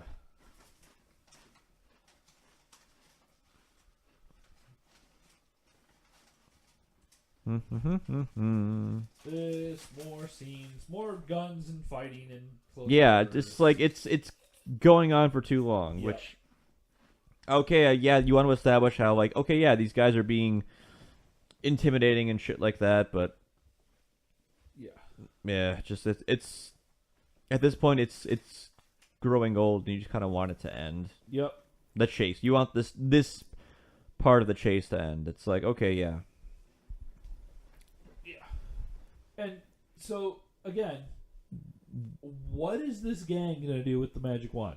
Okay, so that was the entire question. And Well, this now guy- we get to a very interesting beat about why Poison wants the Right. wand. He wants his legs back. Yeah, and that was totally like out of left field as far as like, oh yeah, we're going to use this as like power, and she's like, no, I just want to walk again. Right. I understand that. But none of them are brights. No, but they're desperate. So They're willing to try is the point. Yeah, okay. All right, I'll give it that. all right, Vato, you stand in this room, you grab the wand, and then we keep on doing it Right. until we're like, okay, yeah, we'll sell the wand for a bunch of money. That's like that Penny Arcade cartoon about the ninjas from Ninja Gaiden, where the guy's Oh like, no, that last guy was a That last pussy. guy was You got this. "You got this," and then he goes out and the blood just squirts, and he's like, "No, I never believed it." That yeah, last yeah, time. yeah, Come on, mooks. yeah. Mooks. Is there anything they can't do except succeed? Yeah. Oh, okay. We're descending into bisexual lighting as far as this movie goes, which Yeah. is all the rage in 2017. We had a titty bar gunfight die. Yeah. That line shouldn't be as funny as it is. I know, I yeah. actually do like it. Yeah. It's because he's totally serious. He's like, okay, yeah, we're doing it. We're Yeah. gonna die here now. Yeah. The devil's ass is out there in a wheelchair. Just yeah. He has some good deliveries in here, and then it's And then elf ninjas. yeah, Yeah. elf ninjas just dropping from ceilings with weird haircuts because they're elves. This is what a Blood Rain movie would be like. There is a Blood Rain movie. There are 2 Blood Rain There are movies. 2 Blood Rain movies. Oh, and I've seen one of them, and The look on bad. James's face as I said that is No, just I like know there's those disheartening. movies. It's just I know how bad they are. Also, those are. I was like cool. that shot. It's Yeah. a good shot. There's a lot of cool like elves acting synchronicity and just like Yeah. doing Darth Maul flips and shooting people. Yeah, I mean, elves That's are Jedi. cool. Yeah, Yeah, pretty much. And here we have the most ineffective LAPD SWAT ever, who don't know how to shoot their guns. yeah. This is not great. Oh, okay. Well, one guy knows how to shoot his guns. Yep. Too many cuts to really get a good idea of what's Right. going on in that Yeah. fight between all the cops. Yeah, yeah. You need that in a single shot where they just take down the whole Yeah. SWAT team. Yep. But that scene is good for the purpose of establishing like how competent the elves are as fighters. At Or least, at know, least but- the Inferni. Yeah. Well, that's the whole thing is you don't know are all elves like that or just crazy evil elves like that. right. Filmed in an actual LA gas station bathroom. Yeah. Also, fuck off, Owen, says the graffiti. Says the wall. Actually, this looks strikingly similar to the opening bathroom from Silent Hill 2. I was, Which is a deep just cut. Thinking that, Ryan. Yeah. You guys ever seen that image where it's Sonic from like the Sonic 3D game or Sonic Adventures standing in the screen from Silent Hill 2? It's like now entering Silent Hill, and the caption is "You can't run away from your problems forever, Sonic." That's perfect. That's so good. Great. I thought that was like a straight razor he was flipping open by the Yeah. handle. But again, like the little touch Shield- toward the shield of light Yeah. thing, but again, they never come up.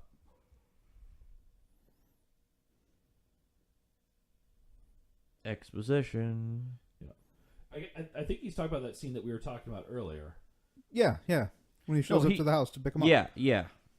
No, I think he's talking about walking out of the scene where they find the Inferni.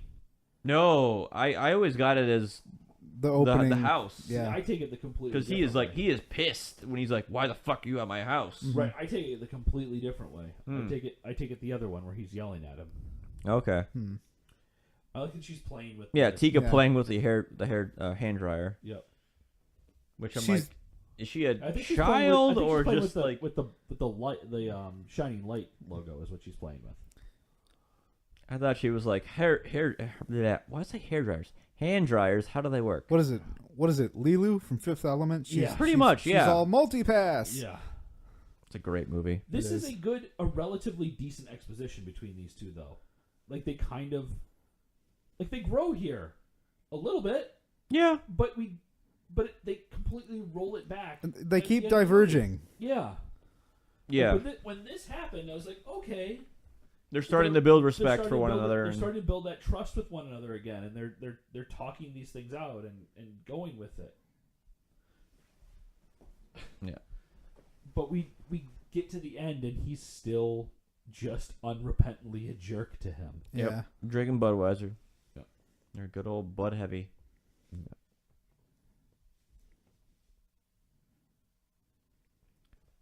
More about orc culture here, about blooded, and apparently it's a cool thing to be. Yep. Respectful and blah, blah, blah, blah. Again, something that would have a more poignant payoff in like a miniseries setting. Like Yes. if this would happen, a Yep. few episodes in. I would maybe want this to be like a 6-episode series.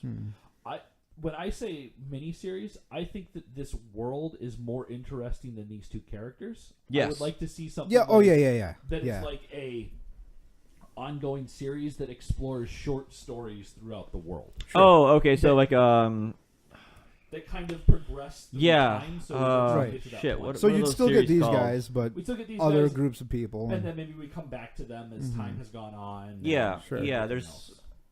I know that's an incredibly difficult story form to pull off, but I think in a world so vast and expansive as this, with such a potentially epic storyline, that it would be interesting. yeah. I mean, you Yeah. could have a week straight of just Sky Dragon episodes. Yeah.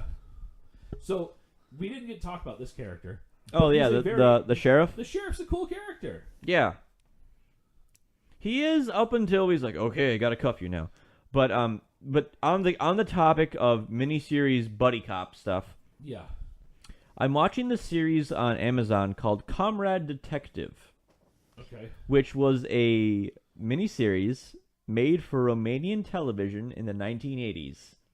Okay. So you know how in the 80s you had movies like Rambo 2, Rambo 3, Yeah. Rocky 4, and Red Dawn, which are like capitalism, fuck yeah, fuck you, communism. Yeah. It's the reverse. It's the reverse. Okay. It was, so it was originally made in the 80s. It has been dubbed and restored. It is dubbed by Channing Tatum, What? Joseph Gordon-Levitt. That's amazing. Nick Offerman is like the head of the police force. Are you serious? Yes. What? And it is ridiculous as you would expect it to be. I gotta watch this. I would watch that. Yeah. Like Jason Mantzoukas is one of the other dudes. So it's ridiculous. I'm loving it. It sounds worth it. Yep. Yes. So, while it may have only been mere seconds for you, dear listener, it's been about 5 minutes for us because Yes. we had to break into some Mead because this movie is so bad. Yeah. And we still have 45 minutes left. Ryan, tell us about this mead we're now drinking. It's okay. So So off the label. Let's start with the title. This is called #Dragons Are Real. This is from a local meadery, Bee Nektar in Ferndale. They make Last seen on Pride and Prejudice and Zombies was Yes, Zombie Zombie Killer, Killer, the which most is- popular drink. It is by more than 2-1. I just found out. Oh, really? Yep. But this that we're drinking now, Dragons Are Real. This is a honey wine with cherry juice, chipotle peppers, cacao nibs, and aged in dragon's milk barrels. And it is fucking sexy. This is one of my favorite drinks ever, and I'm all about this. So please drink this. Tell me about it, Ryan. All right, bottle coming your way. Here you go. Bottle So time. on the bottle of Dragon's Milk products, so they make ciders, they make beers, they make meads, wines, etc. They have like a sweetness to dryness, which that's like you ever have a sweet cider or a dry cider, and depending on your tastes, you like. Oh, maybe, it's so good. Maybe like one more than the other. I don't particularly care for the sweeter wines or ciders, etc. And we had as mentioned last episode with Steve, we had a beer tasting at my house, which we drank several things. Quite the swath of beverages. Yes, it was a rough next day for me. And A James, cornucopia of cans. a cornucopia of cans, bottles, and many other things. James, you had brought in that wildberry pie mint. Yes. from B Nektar, which Right. kind of was like in the middle, trending towards the sweeter side, which to me was way too sweet. It was like a jam. Like if you took a Yep. spoonful of jam. Okay. Yeah. And this bottle is all the way to the sweet side. But so It doesn't I was taste not, that way. it does not taste like that at all. But I think it's because there's so many other flavors that are offsetting that sweetness, like the peppers and the cocoa nibs. Mm-hmm. Just totally take away from that cloying sweetness that I was otherwise expecting. This almost has like a leathery aroma, or maybe a little bit of like of a tobacco kind of smell. That Like a tannin kind of aroma. yeah. Yeah. So I'm very much surprised and enjoying this fine beverage. Good. I was very afraid that you guys weren't going to like this because I was so excited having tried it for the first time, and now I've had a couple bottles at this point. Yeah, you were just there earlier this week, weren't you? Last week, yeah. Okay. So this is a really This cool is ridiculous. sequence. This is ridiculous. This scene's amazing.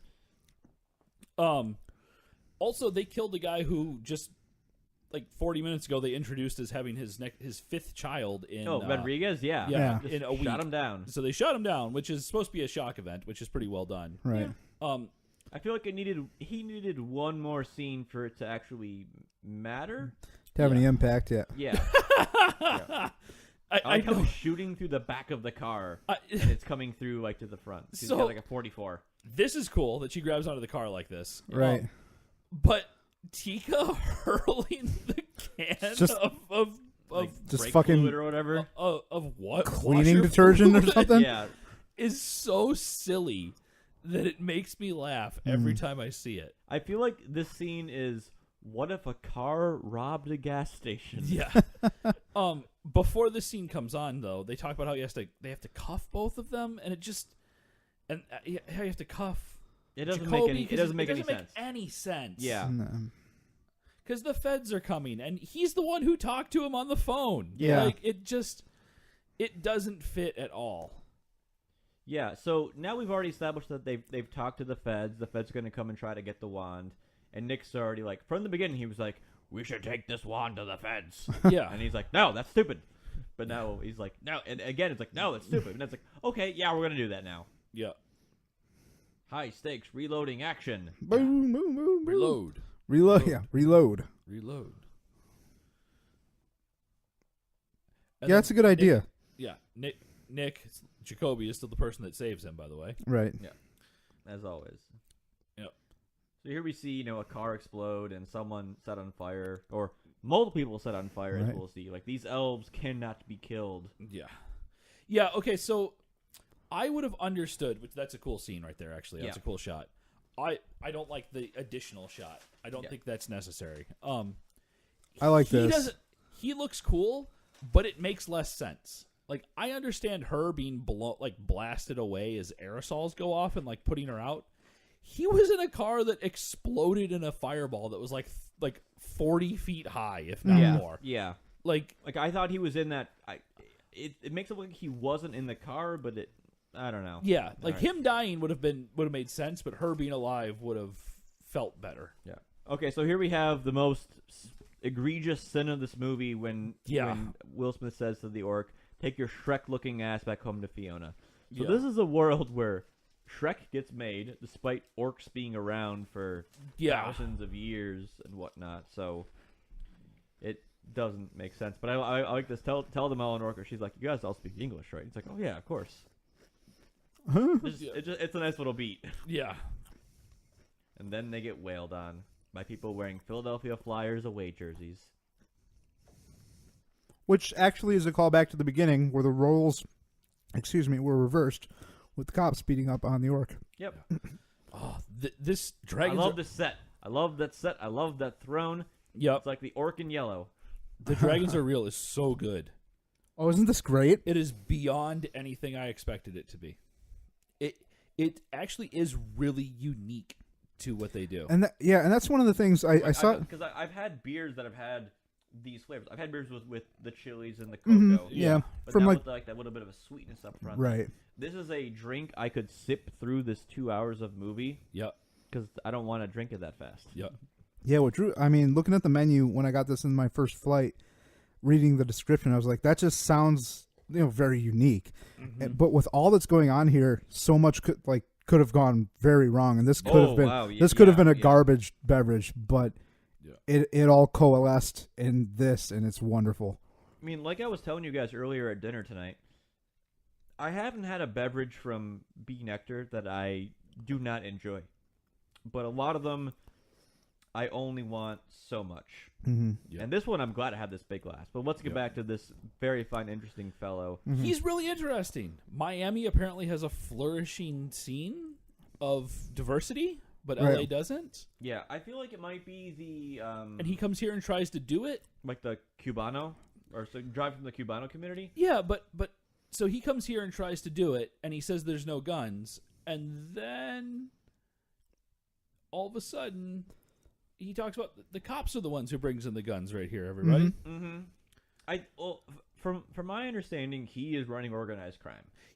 But Yeah. he's like, I'm still going to give back to the community like benevolent organized crime does. But still, you don't know why he's like, I'm going to be a bus driver. Like, oh, I'm going to go to LA's Red Crime Syndicate. Right. I don't think he's a particularly good person. No. Let me put it that way. Yeah. You don't. But you also don't know, like, what are they doing that is, like, a gang? Right. As far as crime? Yeah. I don't know. Like, you have Alcantara, and then you have the gangsters next door, but you don't really know, like, what are the orcs doing as far as, like, quote-unquote crime, but whatever. So, speaking to the talk that we had earlier about him outside of the Inferni house, Ryan, my take more here is that Ward is trying to save Jacoby by being like, I don't even know this guy. I don't like this guy. I agree. Yeah, okay. Yeah. But. Ooh. Burn! I like how the head orc here is just distinct enough that, like, you recognize he's the guy who had, like, all the facial scars in the club scene. That Yeah. Like, if anything, that's my one criticism about the orc makeup is too many people look alike. The elves are all very distinct because they're all very different hair. He is different, the young guy, because he has a much more Caucasian skin. We'll just say he doesn't have as much blue or green or teal, whatever the color is. Yep. But everyone else kind of looks the same, or there's not enough distinction between the two. Yeah. Which could be commentary on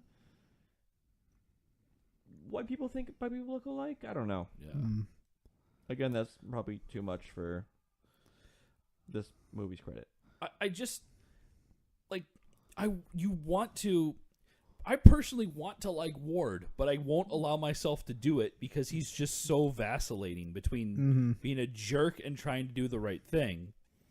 And it's not growing between those two. It's not him like slowly coming around to doing the right thing. It's him. He just, like we talked about, you never get a read on him. yeah. I think that's a nice little delivery. He's all calm and then all harshy. And then discount Margot Robbie. Yeah.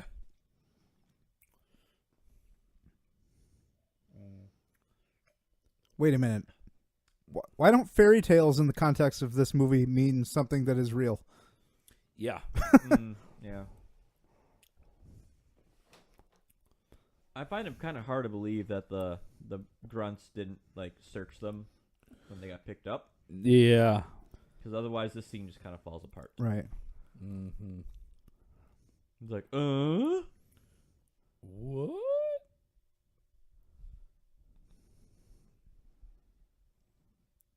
But just like looking at the scene, you know, there's many different orc faces, and the makeup is good. Like the What's prosthetic- this? Some sort of just sacrifice pit. Yeah, Who knows? But It's a Netflix show. It's a pit full of ninjas. yeah, yeah. Yeah, I don't. Being the person who didn't like this What's guy's this? cool. What's this? Yeah. He's cool. Like being the guy who didn't like Daredevil season 2. The last thing I want is another pit full of ninjas. But Do you want more arms being fed into garbage disposals? yeah. Again, it's cool. This scene's really cool. Yeah. More of this. It's a big set. Yeah. It's used for a lot longer than a lot of the other sets. Yeah, and there's depth to it. Mm-hmm. Like there's some weird tapestries behind them. Yeah. It's obviously an old church based off the exterior shot. Mm-hmm. I'm also a little confused at how people are named in this universe. Does everyone have an English name? I don't know. It's weird because elves have their own like weird ass elvish names. Yeah. Humans have human names. Orcs just have also human names. Yeah. Maybe slightly Jewish names. I don't Jacoby. know. I don't know. I'm not sure on any on that. I very much like this turn. Yes. Yeah. It's a nice. I mean, there were enough polls that you kind of figured there was some kind of connection. Yeah, right. Yeah, definitely. But, yeah. So it is a nice little callback that it wasn't just some random kid you let go. Yeah. I like this. Yeah. If anything, this scene kind of diverts from how I was expecting it to go based off of that. Like you expect, like, oh, you saved my son. I respect you. I'm gonna let you go. You don't have the wand, so whatevs. But it's like, oh no, Nope. I'm gonna just fucking kill you. I'm gonna one hand hold this long arm. Yeah. For which shows some that they're reason. strong. Yeah. They're super strong. Yeah. Yeah.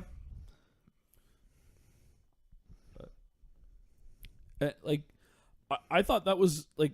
I think it's cool that the scene doesn't go the way you expect it to go, actually, because he clearly doesn't respect Jacoby at all. Yeah, no one does. But he respects the fact that his son respects him. Yeah, exactly. Yeah. Which I think is a really cool dynamic there. Yep. Yeah. So apparently, based off of the scene that's coming up here, Yeah. elves don't bleed? Because she just, like, hides it in her arm? Yeah. I don't know.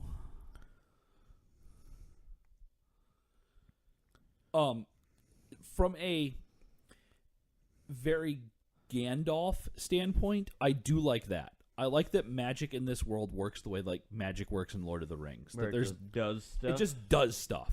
Like, I think that's really an interesting way for magic to operate. Mm-hmm. It's very much a different way that magic is portrayed, at least in popular culture. Yes. As far as like Harry Potter, D&D, where it's like, I know how to cast fireball, and Right. stuff like that. Yeah.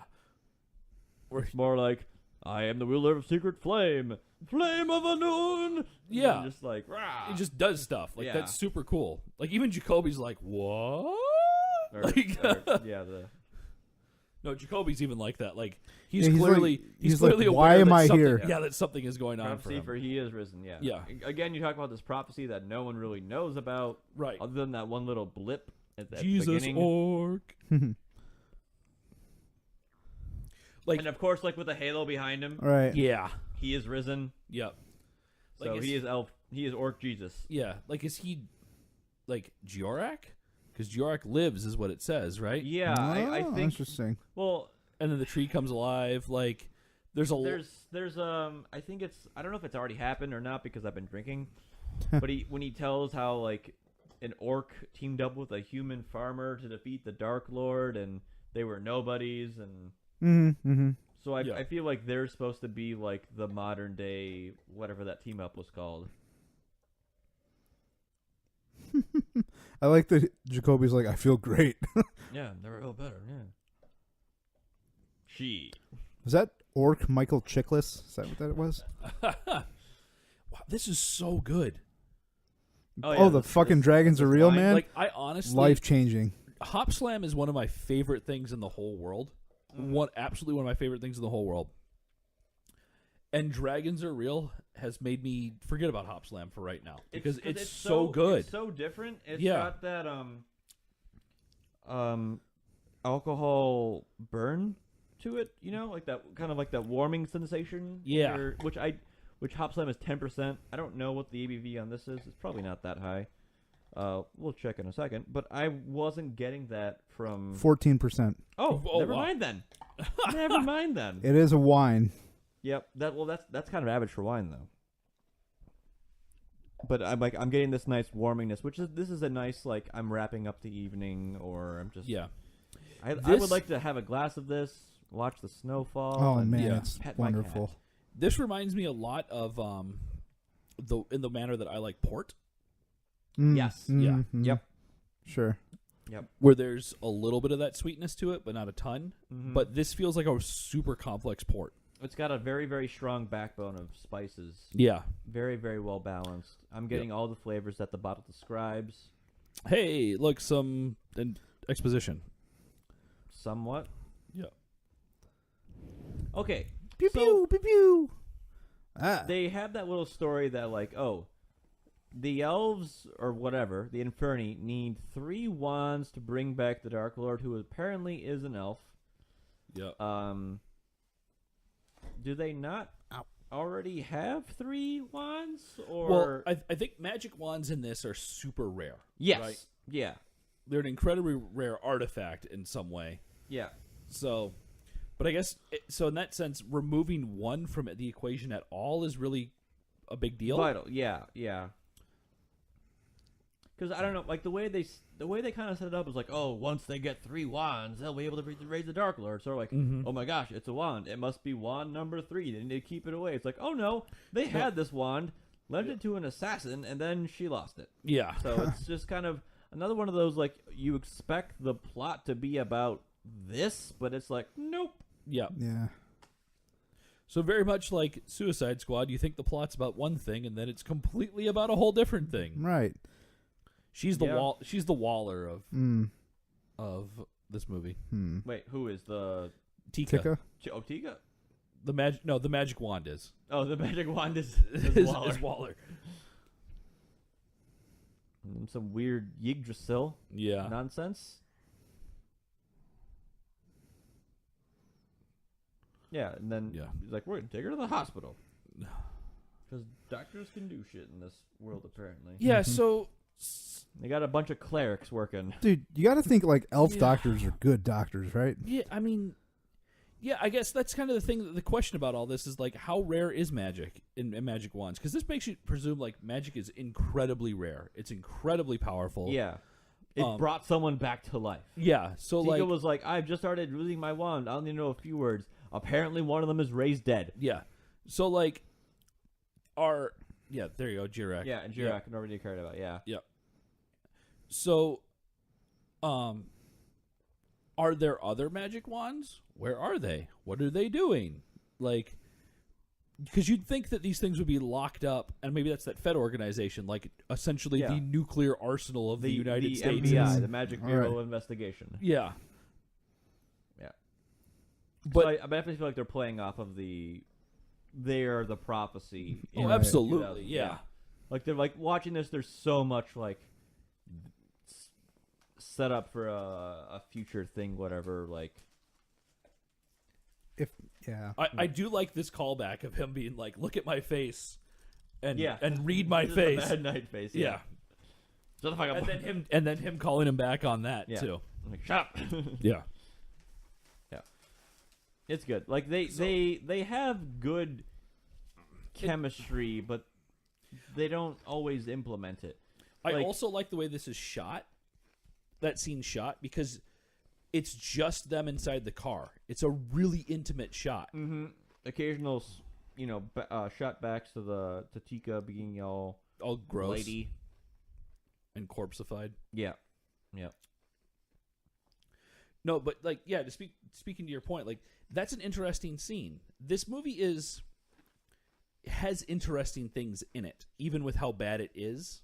I think that was the original Twitter conversation we had about this. Yeah. It has interesting scenes. We can, we'll discuss that towards the end of the movie here.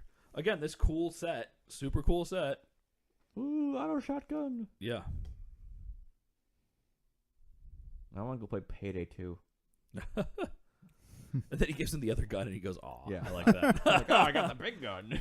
You think that's maybe a noisy cricket reference to Men in Black by accident? If it is, that'd be awesome. Like, and then there's 50 cal This is sniper right. right there. So like, oh, I'm just gonna take this one. Oh no, Yeah, I've only got Oh, go ahead. no. I've only got like 3 sips left. Well, So I'm gonna start sobbing on the podcast. that's the Yeah, idea one of of the the what I can't remember what the name of this organization is. Shield of Light. The Shield of Light is interesting. Like, of course, table Desk man. elves. Desk elves. Yeah.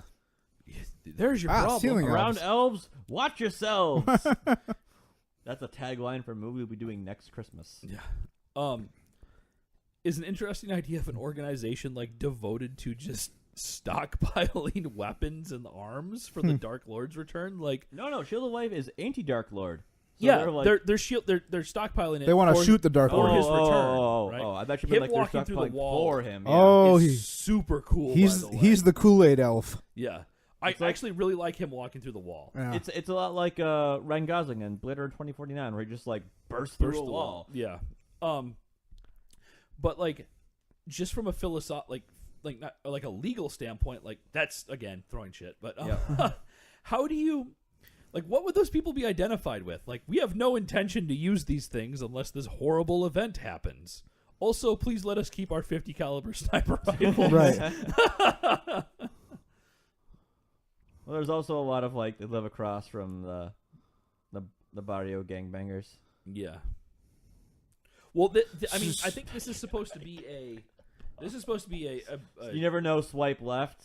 yeah. Sorry, but just like a Tinder reference. Yeah. Again, Uh, very 2017. Ah!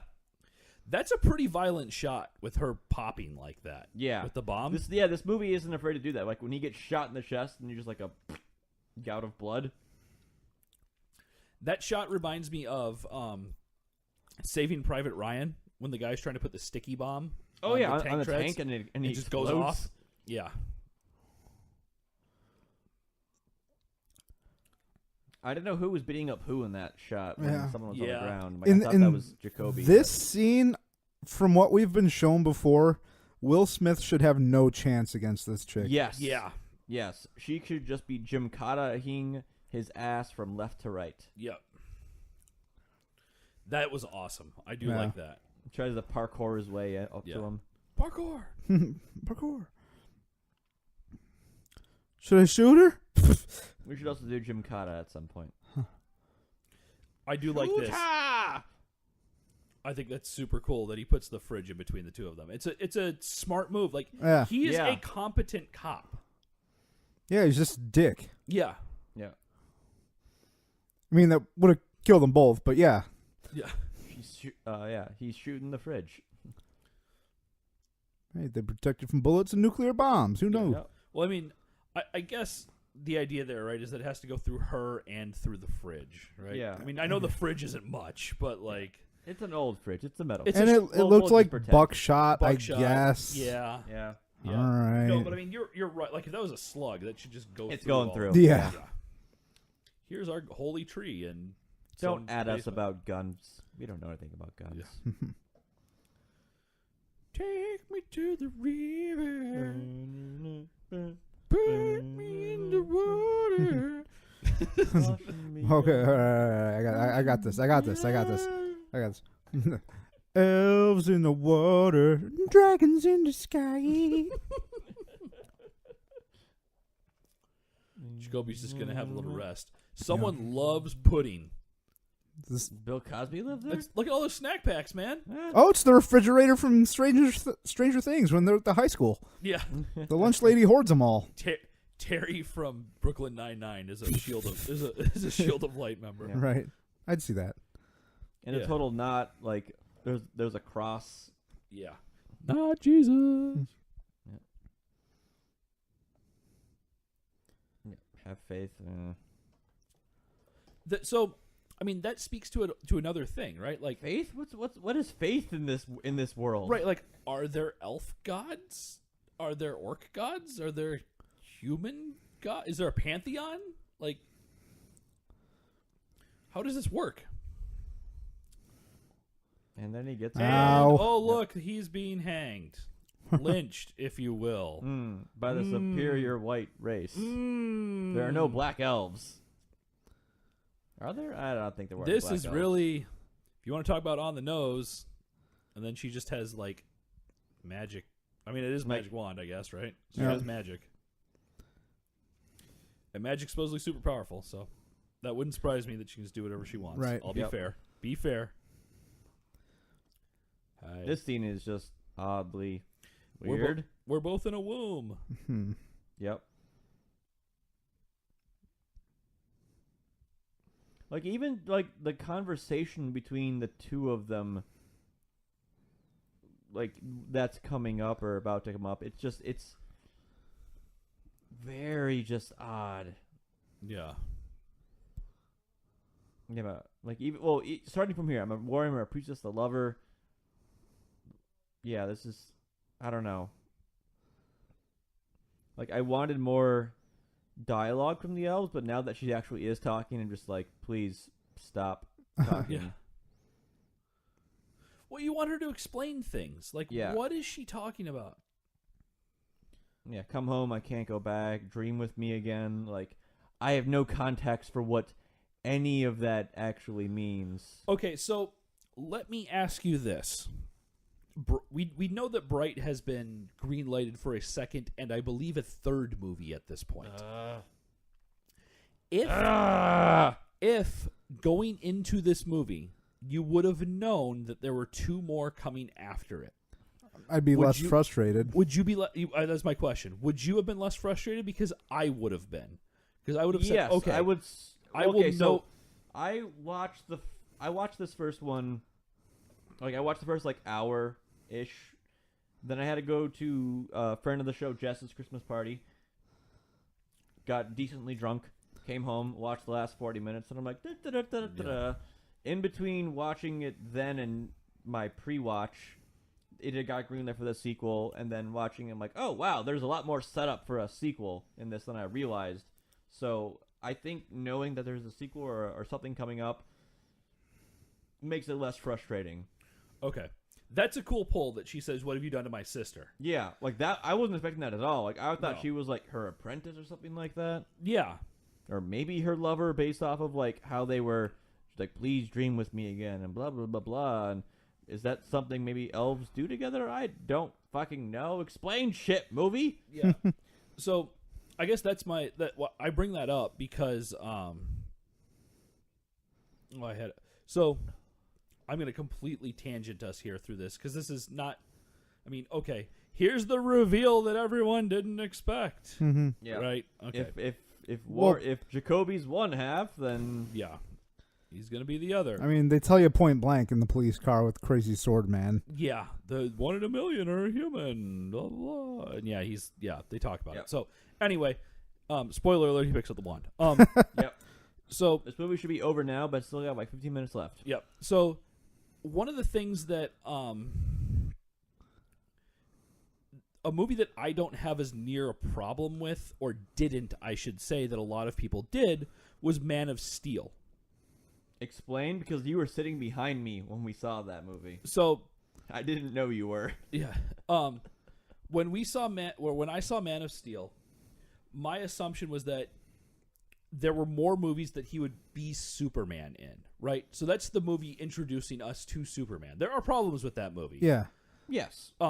But do you think there'll be one more movie where it's like there's one more movie Superman is around, that Superman's and he's for truth, justice, and the American way, and yada yada yada. And that if the movie Man of Steel, he's literally that. He's not Superman yet. He's the Man of Steel. He is the man who is incredibly powerful and is still learning and discovering and figuring out who he not even just his powers, but who he should be. Yeah, it's right? an origin movie. It's an origin movie.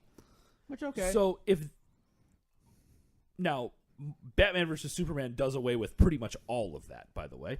Goes without saying. Goes without saying.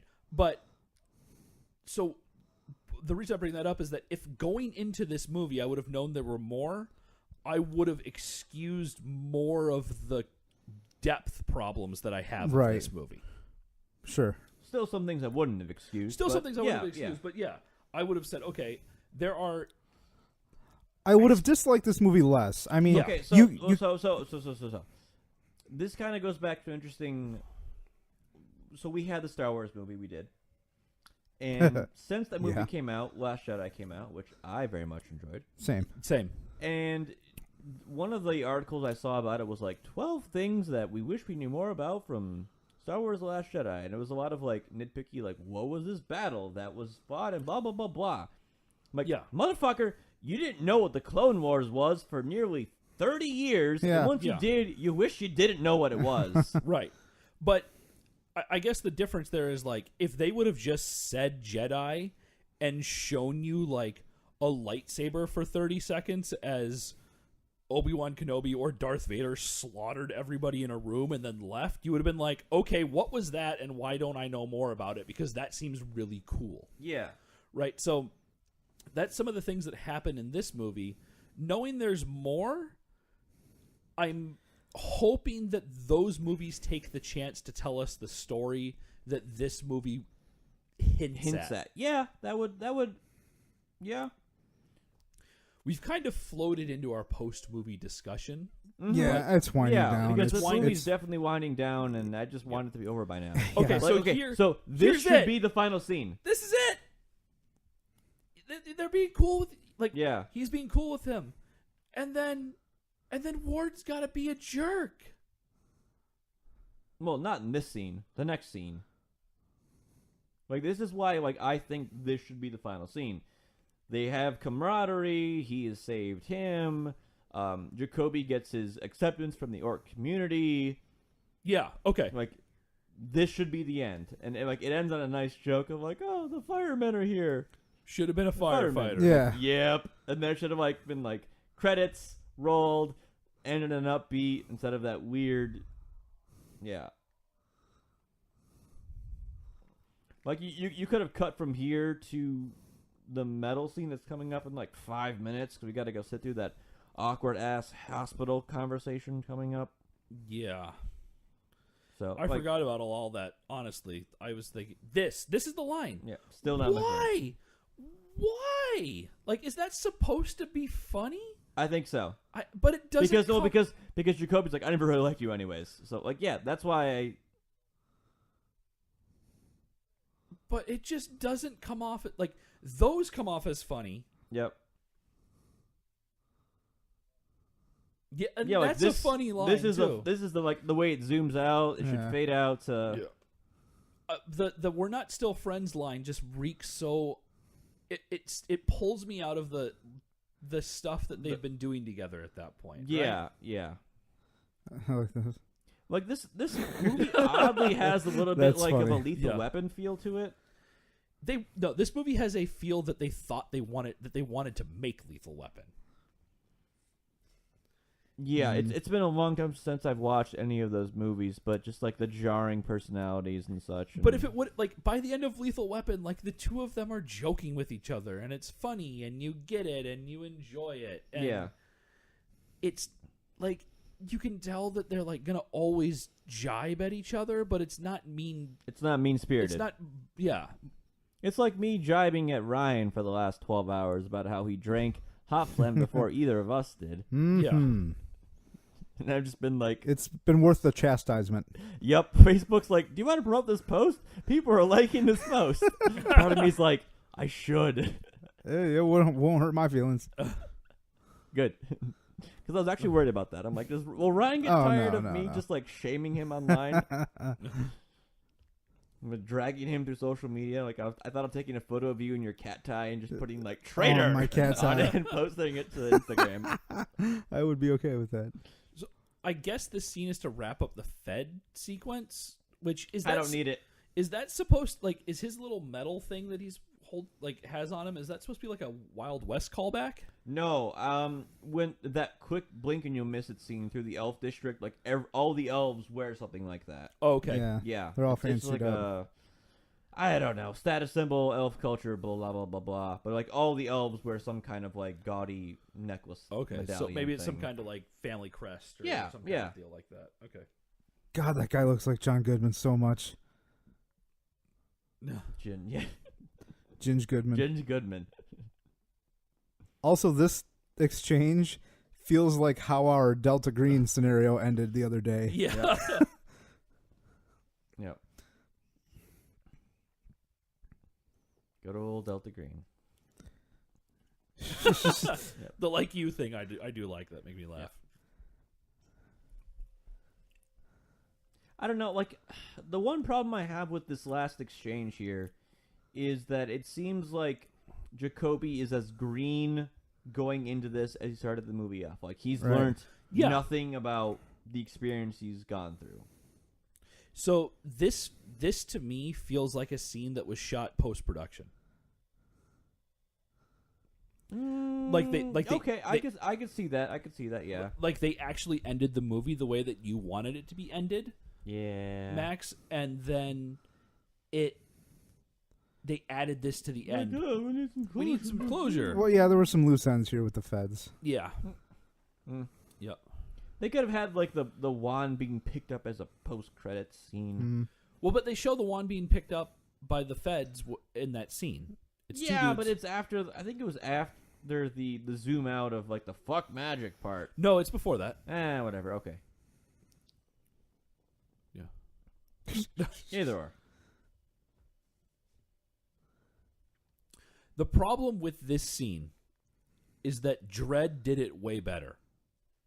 Drug bust. Perps were uncooperative. Yeah. Have you seen Dredd, Ryan? I own it. Yeah, I'd like to watch it again. Yeah. So that's the whole joke right here, right? That Jacoby's really, really bad at giving this brief because he was giving everything. Yeah. And Ward is the guy who's going to like break it down and give you just what you need and no wand and make it simple or whatever. He's, keeping it under wraps. Right. Whereas Dredd makes that joke so much better because you watch this whole movie about all this nonsense that goes down and all the stuff that happens to him. And then he's just like, perps were uncooperative. Yeah. Like, that is so good and so funny and so in character. Yeah, it's perfect. It is a boil down to the facts of what had happened during the movie. It's not him lying about what actually happened. Right. Like, it just God damn that mustache. Yeah. It's so good. Talk about Dredd. Yep. We talked about a good movie. Now I want to watch a good movie. Mm-hmm. I do like that scene, that thing from Jacoby saying, "We know that." Yeah. Yeah. Like they also gave the sheriff a little. Yeah, I like that. I like that too. Wait, do you think that like when you become a cop, you have to pose in front of a school picture screen in the event that you die? They can give you a tasteful memorial service. I'm sure it's just a standard photo ID stuff. Oh, okay. Yeah. Because it looks. Oh, like the wife, she's back again for 3 back seconds. For 3 seconds. Just as low cut of a shirt. Yeah. But it looks like like the 3/4 forward like school picture kind of nonsense. Yeah. We got the nice little callback to the ferry. Yeah, Very ugly ferry. the second time this movie shows a ferry. Yeah. Is there a stinger in this movie? I didn't. I don't think I so. didn't bother with Well, it. I'm gonna honest with you. Well, all right. Well, the movie's over. I've I'm been gonna try known and for find being one. the stinger guy. Nope. Yep. No stinger. No All right. stinger. Okay. We fast forwarded, but not really. No stinger. Okie dokie. Well, Yeah. we made it through with a very, very good beer Oh, and a very, very good wine. Use. I guess technically it's Mead honey. Mead is honey wine. So, view again, brew again. Ryan, what say you?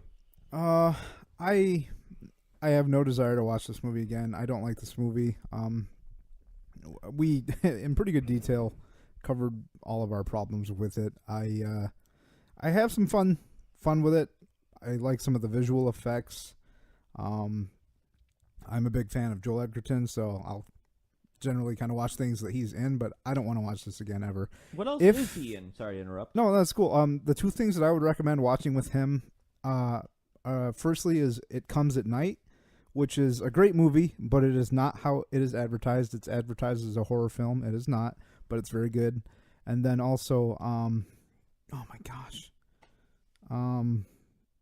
I can't think of it. I'll have to come back to it. Flushed away. No, The Gift with Jason Bateman, actually, which is an excellent thriller. Excellent.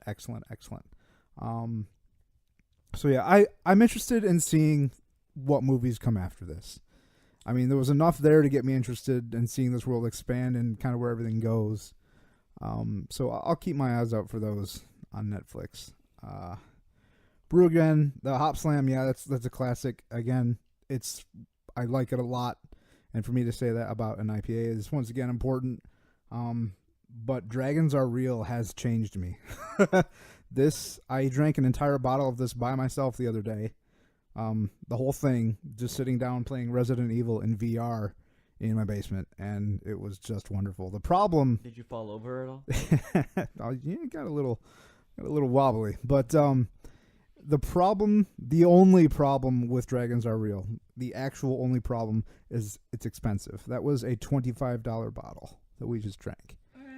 Well, and it was how much? Well, we the 6-pack of Hopslam after deposit and tax was like 19, so that's all right. So I guess it's not that bad then. It's expensive. don't lie. This is expensive. This is a 500 milliliter bottle. Yeah, we had that's not a wine bottle. It's 1500 milliliters. 500 milliliters. Yeah, wine bottle. So that's clear. It is an expensive bottle, but that tastes like a $25 bottle. That's one of my top 3 drinks probably ever. Is this right now, and I love it. Damn right, I have to keep amending like the show blurbs about like one of the best beers Ryan's has ever had. Right. You're gonna have some tough decisions to make. I am. From episode 50. I am. Yeah. As far as I go, View Again, no. I won't even rewatch this in the event that the second one actually does come out. Like I feel like I've gotten the gist of what this movie's about. Will I watch the second one if it does happen? Probably, just to see, like, will they expand upon the cultural questions we have or the world-building questions we have? They'll probably introduce more things and also not explain them. But, oh well. Brew Again. Yeah. Hopslam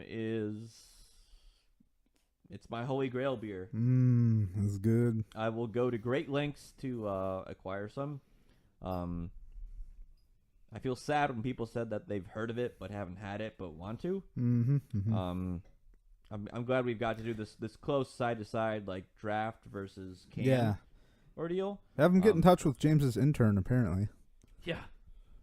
Yeah, we do that. He has magic powers to find hops. Yeah, he's got a wand. He's a bright. By the case. Yeah. And Dragons Are Real, or hashtag Dragons Are Real. Yes. Very, very good. It was much more enjoyable than I was expecting, as I'd stated previously. And Ryan, I hope that they do keep making it, just so you can keep getting a hold of it. Yes, same. It's a nice after dinner or just kind of sipping, kind of winding down the evening and having something nice kind of dessert wine kind of thing. I wouldn't want it with a meal. There's too much complex, overpowering flavors that would overpower your meal. Kind of like you don't want to have like a Russian Imperial Stout with your meal because it's too much. Yeah, it's for me it's a rare combination of something that is both I very, very much like it, but it is also very, very different than almost everything else that I've had. Okay, that's fair enough. Fair enough. You know, you gotta keep things fresh. You can't just be drinking IPAs all the time. Well, that's the things I tell myself. Right. Okay, James. View Again, probably. Really? Yeah, I don't hate this movie as much as most people do. I find this movie mediocre. Before the second one comes out, I will most definitely watch this again just to get caught up on everything and make sure it's fresh in my mind. We can sit down with a bottle of Dragons and that works for me. I know that it's probably a bit ironic if you've listened to the holiday special episode because I go on a significantly long rant about how much I don't want things overly explained to hear me in this episode complain that things aren't explained enough. It's different. With a holiday special, or for Star Wars, there's what now? 10 movies? I'm just trying to express that it's different in that, like, I still maintain that there are probably some people that are interested in how many gallons of fuel an engine on an X-Wing uses every time. I don't need that explained in the movie, right? If that's a Right. book and it's something else and it makes kids happy and everything else, Right. good for them. That's Yep. great. I don't need it. They can have it. Wonderful. I do, however, need to know how, like, the basic tenets of the Force work. Or in this movie, like, the basic tenets of what was the Battle of the Nine Races. Mm-hmm. Or he united the 9 races. And So blah, united blah, the blah, Nine blah. Races. We know there are orcs, there are elves, there are fairies, there are humans, and there are centaurs, and there are dragons. Mm-hmm. And there are lizard people. And Yep. lizard people. That is... I think I saw something online that in the background there's like a Minotaur cop. I don't know if that was an actual thing or if people messed up nomenclature. Centaur. So that's 7, by the way. Mm-hmm. That's not even 9. Yeah. So we didn't even reach our requisite 9 races in this. Right. I don't need everything going on. I just recently watched Troy. I was almost a classics major. Michigan State University had a moratorium on classics, so I couldn't actually go into it, which is why I ended up in anthropology. But then you studied the classics though. But I studied the classics for quite some time. Troy has all sorts of other problems in it that I won't get into. Most of those, to me, I accept because the movie is called Troy, not the Iliad. So, one of the things that Troy does is that Troy takes a little bit of time at the very beginning of the movie and puts some text on screen and gives you some context. I think that if we would have gotten a paragraph of context, 2 paragraphs of context, that much of what the 3 of us are complaining about could probably go from that perspective. From a what is going on, how does this work perspective go away. Right. There are the 9 races. They are, the 9 races of peoples, the combined together after a long fight against the Dark Lord, an evil elf who sought to destroy the world, for reasons. To conquer the world. An unknown orc and a human came together to fight these things, or to fight him, and defeated him. Yeah, the gaps left by the graffiti. Yeah, exactly. And then the graffiti has context, and we learn about it, and it doesn't take away from it, right? That's kind of the falling into my. I'm getting into ranty territory here, but I'm sorry. But that falls into my one of the things where, like, I don't mind the concept of the first 3 episodes of Star Wars, where you know that Darth Vader or Anakin Skywalker becomes Darth Vader, because then it's dramatic irony. You know who Darth Vader is, the characters don't. It changes the story. I completely understand that. I accept that. I know that it's not the same thing, but it makes it different, and it doesn't make it worse if it's done correctly. So that's the same thing here. I don't need to learn about the prophecy of Jakar or Jirak and the human through exposition. I can learn about that at the beginning of the story and have it filled in, and it becomes richer and thicker and greater for me as the movie goes on if Jacoby further explains it.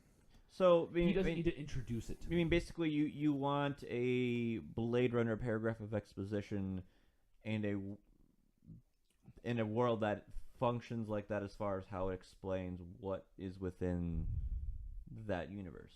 Yeah. I mean, that's Blade Runner is my gold standard of here's how you do world building right. Right, that's fine. And you don't need a ton. I don't need a ton. I just need enough to give me context as to what's going on. Yeah. I have no idea what happens on the off-world colonies, the Golden Land of Opportunity and Adventure. Right, I don't need to know. But you don't but need it's to there. know. You know that these are the places. It's the utopia. It believes everyone's the utopia. In fact, in a world perspective, and you as a viewer, it's even better that you don't know, because the utopia is the utopia in your mind. It's the Stephen King effect. The thing that's the scariest that possibly exists is whatever is behind the door. Behind the door. Stephen King cannot write that for you. Yeah. The writers of Blade Runner cannot write what utopia looks like for you. Only you can do that. So if they give you the idea that these places exist and they are utopic, it's whatever you believe them to be are. Right? But that allows you to fill it in. All this movie's done, it creates the cardinal sin of giving us enough so that we're confused and wanting more. It doesn't get us to the point where we can fill in those gaps. First one's free. Right? So that's what I want out. I really, really, really wanted out of this. And for a movie, you brought up Shadowrun. Yep. Shadowrun's okay. Because Shadowrun's like, hey, everyone just turned into stuff one day, and we're still kind of figuring it out. Yep. And if that's what this movie would have introduced, it would have been kind of like, okay, Sweet. they're figuring it out. Yeah, so We're are we. figuring it out. Yeah, us too. We're there. But yeah, No, it's like 2,000 years yeah. ago. Like, Yeah. you know, a moon passed or a Yeah. comet passed between the moon and Earth, and Thundar the Barbarian showed up. Thunder. And then the warp stone fell. Yeah, and then it the just- Fire Nation and you're- attacked. Yeah, and you're like, okay, what are all these things? All right. Anyway, moving on. Brew again. In conclusion, I'll probably watch it once again just so I can watch Bright 2. yeah, And then maybe- brighter. Is it going to be brighter, and brightest? I don't know. Probably. More bright, more brightest. Most bright. I have to say, I loved the Hopslam. I really incredibly enjoyed it, but Dragons Are Real is a revelation for me. It's I fucking did phenomenal. not know that Mead could taste like this, and that's what the difference is here. I cannot express how much I love Hopslam. I look forward to Hopslam every year. It's an event for me. I seek it out. I look for it.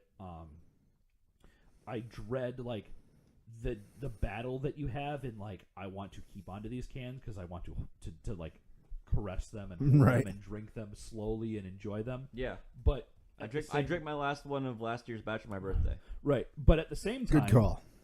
you know that you can't do that because they're slowly losing their hop slamminess. Mm-hmm. Right? So that's but it's a known. They're right? becoming less hop slam, more hop slap. Right. So that's a known for me, right? And there are things like unknown unknowns, to quote, Secretary of Defense Rumsfeld here. There are unknown unknowns where I'm like, okay, Max knows what this beer is, and he's told me about it. And I haven't experienced it, but I trust Max, and I have an idea of what this is going to taste like. And Dragons Are Real would normally fall into that, Ryan, because I trust you on what you're talking about. But Another mistake. there's no way to express what this actually tastes like in the way that Meads taste. This was a complete unknown to me. I walked into this, and it is like the only word I can continue to use is revelatory. It is beyond anything I ever thought I'd taste in a mead. It's right there with port for me. I love port. I just like I will sit down and like you talked about, Max, I will pour a 4-ounce pour, 3-ounce pour of port and drink it for 2 hours. Just sip on it slowly and enjoy it. And this is 100% what I could do with this. And it is so complex and amazing. I'm still tasting it, and I haven't drank it in a couple of minutes because it's gone. But I'm still getting some of that lingering warmth and Yeah.